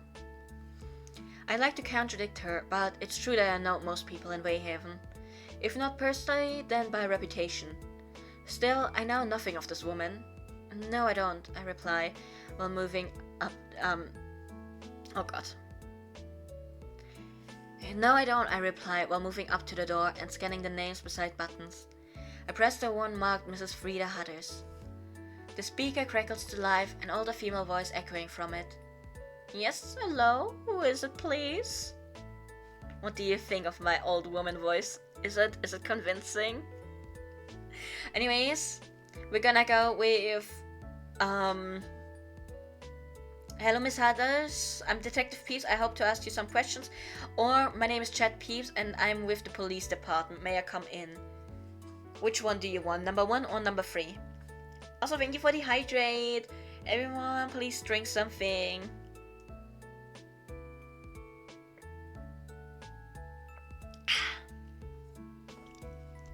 Number 1, going very, very by the books. Okay, we're going very, very by the books. Hello, Mrs. Hudders? I call into the speaker. I'm Detective Peeps. I was hoping to ask you some questions. Questions? Her voice becomes strained. I'm not sure I have need of a detective. It's about the murder? I continue, hoping to jog her memory. There's a pause and I glance back over my shoulder at the others. Then finally there's a reply. Oh, you're with that lovely officer per name, Mrs. Hudders chimes. Why didn't you say so? Come in. The door buzzes and I grab the handle and yank it open, all of us heading inside. Inside we travel through the first floor corridor until we reach apartment 6, where we find a woman waiting in a doorway for us. She smiles wide, a line of very obvious false teeth on full displays. You're the detective? I give a nod, moving aside my jacket to reveal the badge on my belt. She doesn't even glance at it, which is unsurprising considering she already has to squint to see us. The heavy line of bright blue eyeshadow plastered onto her drooping lids probably doesn't help either, even if it does nicely match the color of her blue rinse hair. These are my... I turn to look at the 2 agents beside me, then back at Mrs. Hudders. My colleagues. It's as good a word as any to describe them. You're all very welcome, she says, holding out a pink, wrinkled hand, decorated by heavy gold rings. I'm surprised don't weigh down her thin arms. I shake her hand, then follow her inside the small apartment. She leads us into the living room, the space bright and tidy, decorated in white wood and magnolia paint.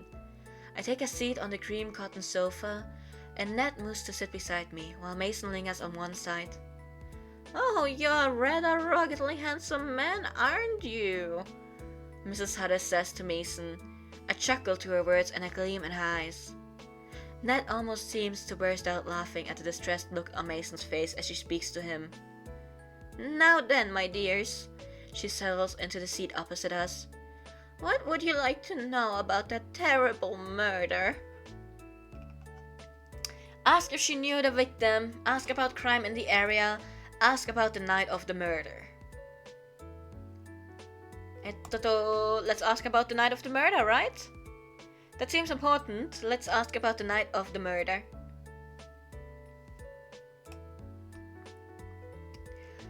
I shuffle forwards, my knees nearly hitting the low, polished coffee table. Do you remember much from the night of the murder? It was like any other night, really, she says, glancing down and frowning. Nothing out of the ordinary. I watched some TV, almost fell asleep because the show was so boring. I half smile at her.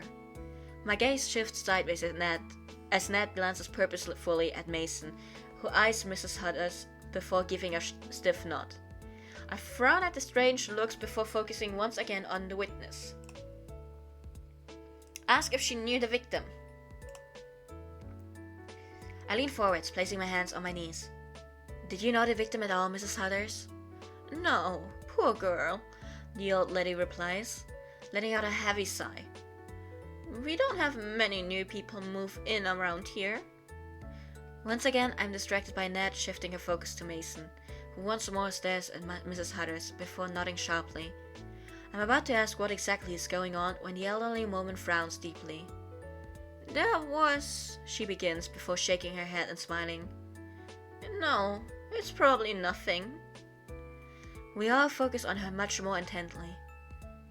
Please, Mrs. Hudders, go on, Ned encourages, offering a soft smile with her words.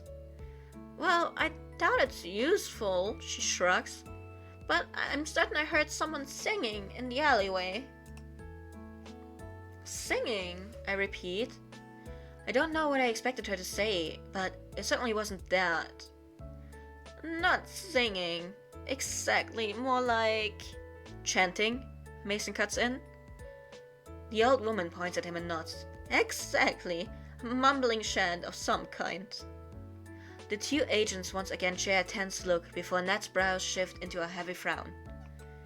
Thank you, Mrs. Hudders, that's all we need, she says suddenly, rising from her place. She holds out a hand which the old woman eagerly grips and shakes. We won't take up any more of your time. She slips her hand out of the woman's grasp before striding over to Mason. They then both march out of the apartment, leaving me on the sofa staring wide-eyed after them. I scramble to my feet, thanking her as well before having to nearly jog out of the apartment to catch up with them. They are already almost halfway down the hallway. Hey, is someone going to tell me what's going on? Remember me, the detective, the one in charge of this case? Could you please tell me what it is you obviously know? Leaving so abruptly like that was a bit rude. Now, please decide between number 1 and number 3. That's the ones that you get to use. Also, I'm glad that I don't have to do the old woman voice anymore. But I hope you appreciated it while it was there. So yeah, everyone, how are we feeling? Number 1 or number 3?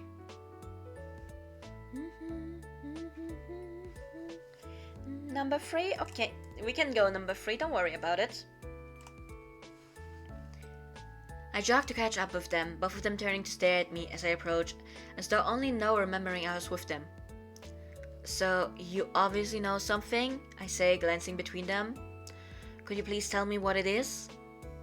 Mason shakes his head before turning on his heel and marching from the building. Ned sighs, an apologetic smile on her face.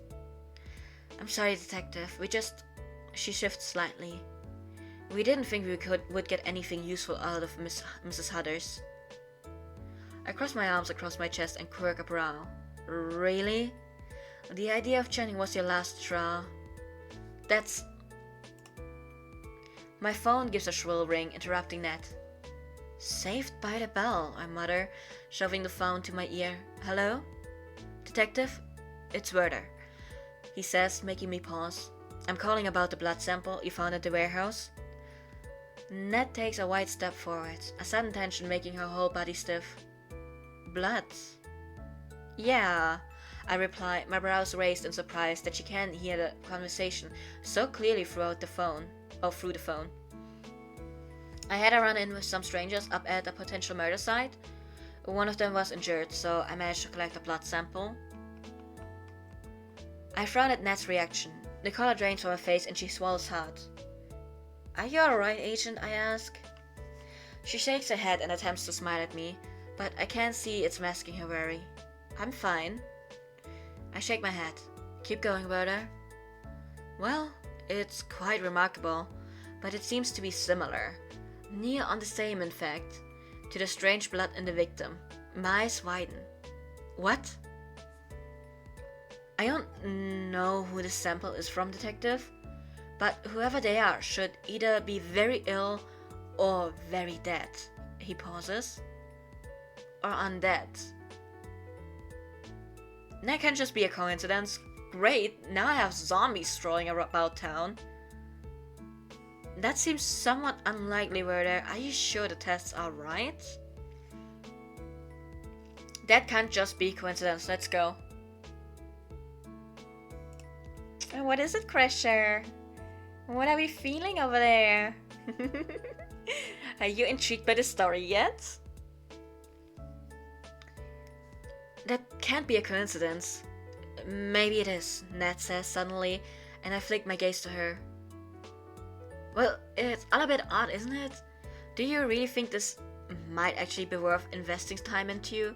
Especially when the killer is still out there? Hi Dark, how's it going? How you doing? I sigh. Any lead is better than none, which is what I had before. Well, except the chanting you were so offended by. Ned glances away. Yes, of course, you're right.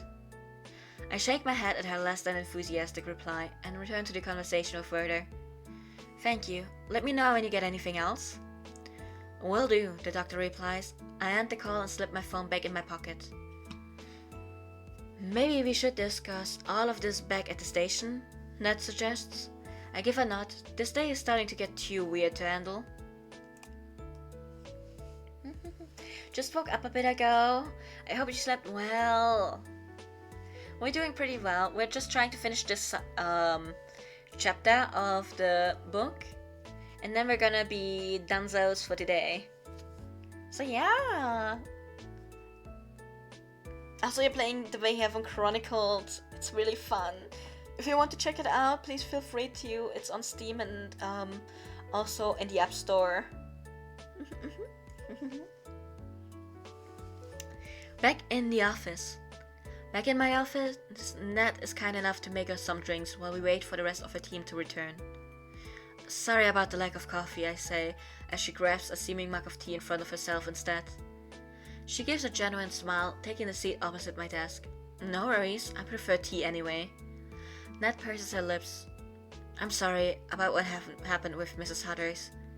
We've worked as a small team for so long, it may take us some time to remember how to do things differently. I nod in understanding, turning the conversation back to the case after being reminded of it. Maybe it would be good to investigate the Ferris warehouse again, I say, voicing my thoughts aloud. I'm not exactly overly keen to return there after what happened last time, but at least now I can be more prepared. Ned leans forward in her chair, resting her forearms on her thighs. If you'd like, I can go with the rest of my team later. Should we just send them? I wanna go, good idea, I can go with you. Or are you sure I don't want to pawn my responsibilities off on you? So number 2 or number 4, everyone, which one would you prefer? Which one should we go for? Also, make sure to stay hydrated, everyone.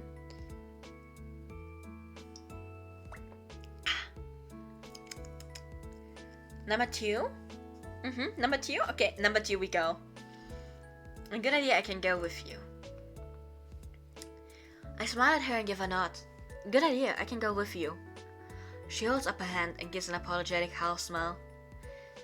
Actually, I was hoping we could go alone.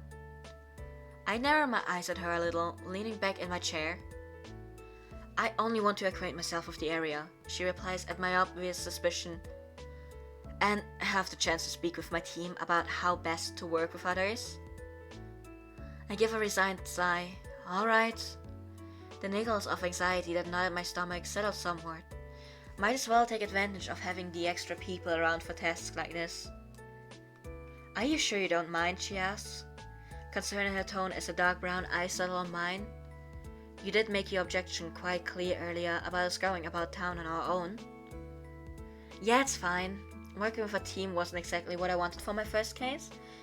But seeing as we have to, hopefully she really will manage to talk some sense into her team. Then we can all just get on with the case. At least you asked rather than demanded. I only object to overbearing, egotistical— Oh, Ava, hello! My voice cracks and I almost spill my drink down my front in my haste to cut off my insult. Ned looks over her shoulder to the doorway, where the rest of her team are entering. Any luck out and about? It yielded a little, Ava replies. I shift in my seat as her gaze flickers my way. But I hear from Mason you had more luck? The detective and I have been speaking, and they suggested we check out one of the warehouses on the edge of town. Ned stands from my chair, moving closer to the group. They had an incident there with some possible suspects. Ava's gaze shoots to Ned so fast I'm surprised she doesn't topple over. And they agreed?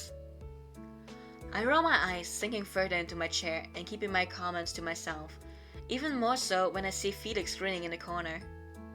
Come on, Ned says, her tone light. We better get going before the sun sets. She glances back at me, giving an appreciative nod. See you tomorrow, detective. It was good working with you today. She offers a smile along with the nod. Without the nod, her expression making me nod in return and say, yeah, see you tomorrow. Making me smile back and say, good working with you too, see you tomorrow. It's number 1 or number 2, everyone? I am for number 2, but do let me know if you would rather have number 1.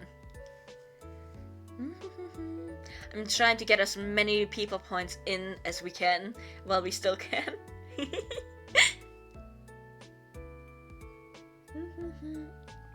1? Okay, I see how it is. Okay, don't worry about it. We can go with number 1. I nod in return, sitting a little straighter in my chair. Yeah, see you tomorrow. Ava gestures for the group to leave, all heading out of my office at the same time. I watch them leave the station. The exact moment they do, Tina pops her head around my door. What was that? She asks, her eyes shimmering. I shift a couple of papers on my desk. Nothing. She shuffles into the room, her curls bouncing around her face as she comes to perch herself on the edge of my desk, beside me. I'm sorry, but 4 people who look like that in your office is not nothing. As attractive as they may be, they are here to help me on the case, that is true. It's all just professional, also true. Okay, I get what you mean, it's going to be rather distracting having them around, maybe. Their looks don't match their personalities, unfortunately. They work for the government, I think that would make them off limits. Okay, I will give you a decision between 1, 4, and 5. That is what you get to pick. Number 2 and 3 are off limits right now, just because I say so. So 1, 4, 5, and also don't forget, we're going to be romancing Ava. Number 5. Okay, they work for the government, I think that would make them off limits. That is very true, that should make them off limits. They work for the government, I tell her, glancing up at her. I think that makes them off limits.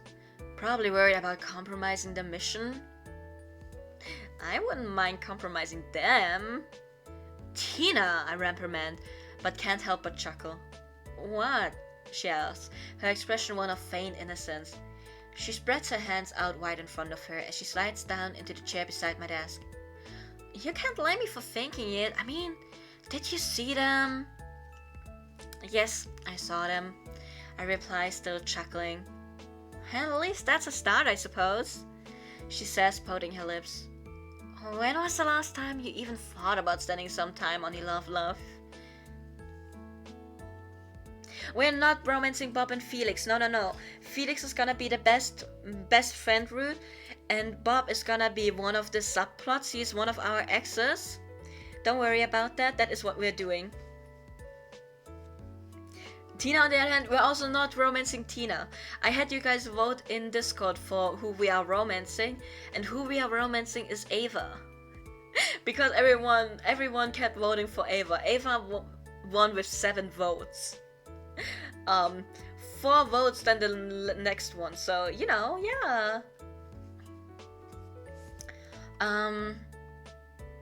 So yeah, how experienced are we with dating recently? Yes. But basically, Bobby is going to be a subplot during the books. So that is why I picked him as an ex. Because that's gonna be fun, more fun, if we go to like later parts of the books. Tina, you guys want Tina for a friendship subplot, which is okay. We can do that. That's absolutely no problem. But that's like friendship. And Felix, I wanna go for the bestie route because you can have like a bestie in Unit Bravo, in the following books. So I'm trying to get there. But also, I date all the time. It's just so much effort to do the dating scene. I have enough in my life right now. I'm not sure I can handle more. So it's been a while since I've dated, or maybe a little longer than a while. I don't open up easily, that's all. Can we not talk about this, please? Okay, I wanna go for one of the options that's like, okay, so I haven't dated in a while. In that sense. So, I date all the time is out of the question. All the other ones are still open. Does anyone have a preference? Because if not, we're just gonna go with, so it's been a while. Or maybe a little longer than a while. Like, that is what we're going for if no one else throws in an objection right now. Also me sitting here like, when is the chapter? I'm just gonna check something on my phone because I can.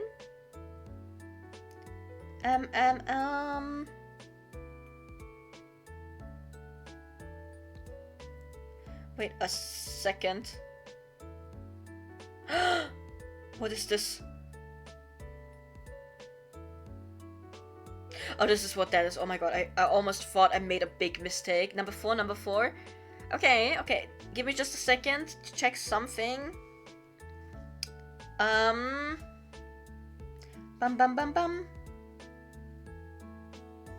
Okay, yeah, we should be at the end of the chapter almost, so we're going to be donezo's in a while.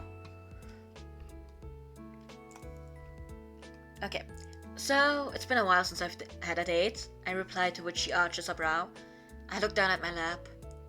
Alright, maybe a little longer than just a while. And that's your choice. She stands from her place, smiling so genuinely it makes her eyes crinkle. Just remember, you're a detective now, Chad.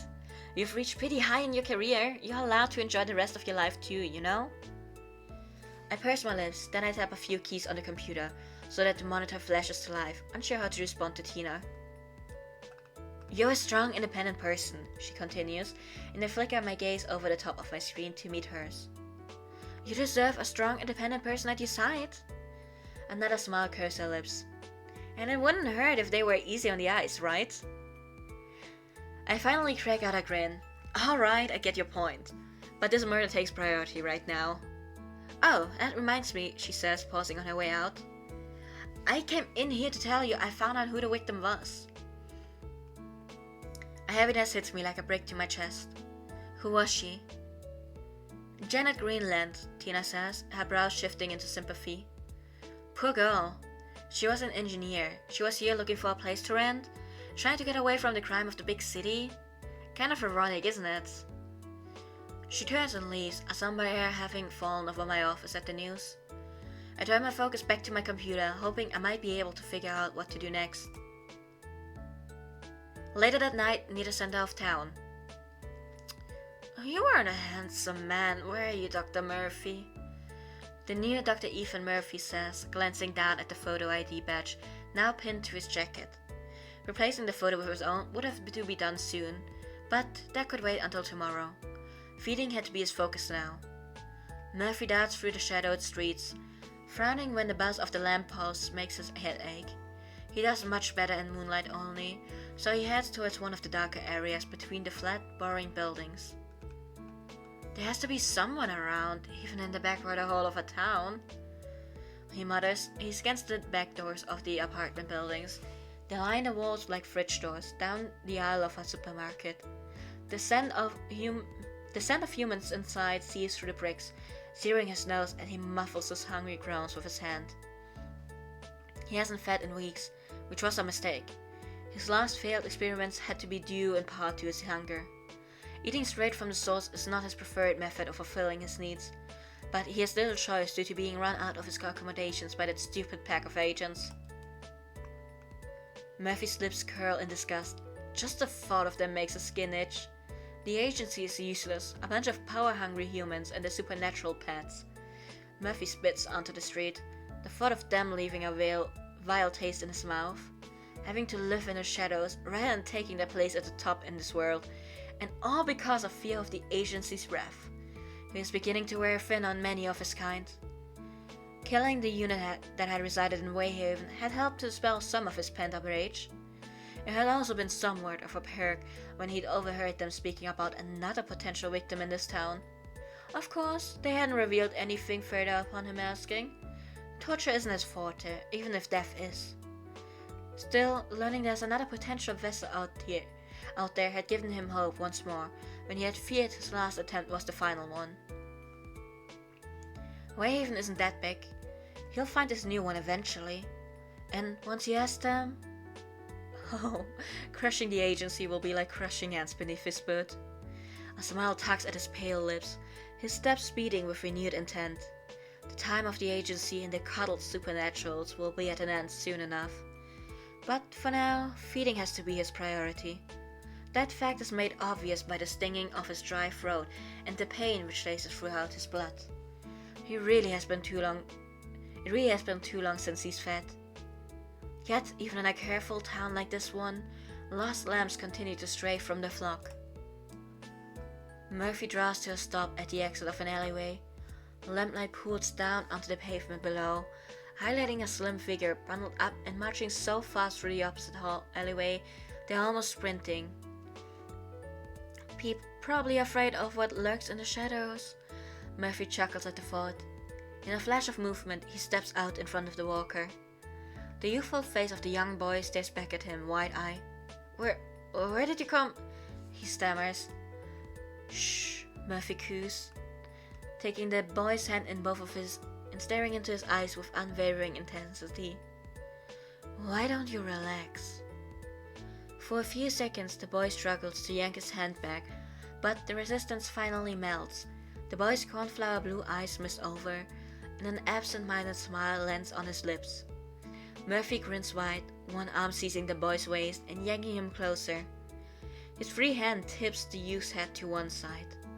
The boy's satchel drops from his shoulder, collapsing onto the ground and spilling out a variety of colorful school textbooks. He didn't need to make quite that much of a mess of the boy. But then, it's always fun to leave such a discovery for those persistently intrusive agents. Next chapter! We finished the chapter, everyone. Let me just click on next chapter, and then we look at our stats. We did it though, everyone! We did it! How are you doing? Thank you so much for listening! Please drink something, please stretch, and then let's have a quick look at our stats. I think that is going to be what we are ending streams with for interactive fiction from now on. Because I think it's gonna be nice to you guys if you know what your decisions and what the decisions have made. Also, it will be easier for me to decide on how to play the character afterwards for the next rounds. Because like I said, after we have established how the character is supposed to be, it will be a lot more of me making decisions. So yeah. Anyways, this is for our Detective Chat Peeps, everyone. Named after you. Can you believe it? Okay, we're still very, very middle groundish for charming, intimidating, impulsive, compulsive. And there we go. We have a good amount of genuine and friendly though, so we're gonna stick with genuine and friendly, trying to get these stats to go more out there. We are leaning towards stubborn, which actually makes sense. So yeah, hard mind, optimist, pessimist, still very, very middle ground-ish, so neither here nor there. We are very much a team player though. We are a team player, that's important. We are a team player. That is what we are going for. We are going to be a very genuine, people-friendly person that is a team player. So yeah. Let's just look at the professional to see. Me sitting here like, how did I get science and technology that far? I hope I didn't make a wrong decision at some point, but we should be okay, I think. Our highest stat is people. We'll have to invest more into it before we get to the end of the book, but that's okay for now. Like, we're doing great. Um, so we are people-oriented detective. We can make some technology decisions. Combat we should not go for. And deduction knowledge, questionable. Important, we are going by the books. We are following the rules. So that is important because we have a pretty big-ish percentage there. So that is what we're going to be doing, everyone. Yes, the other stats are not that important, but I guess we could look at them. Let's look at the team stats. I forgot about that. Show relationship stats, actually. There we go. Okay, we have... No, why do I have 2 for you? No, I don't have any friend points for Felix. Okay, that might be our best friend route, I guess. It's okay, it's okay. Having having Ava as, you know, that and Nat as bestie might work out nicely for us. So let's go. Anyways, everyone, that concludes our stream for today. Thank you so much for joining us. I hope you enjoyed the first 3 chapters of the Wayhaven Chronicles. We will be continuing to play it in book clubs, which means that from now on we are going to be having Fandom Fridays and book clubs alternating. Next Friday we don't have anything planned, but that's okay. Because it's the one before the OC stream. Please everyone make sure if you want to send me OCs to send them to me before next Friday or on next Friday. It just has to be before Saturday. Next stream is gonna be on Monday. And I hope I'll be seeing you there, everyone. Until then, bye bye!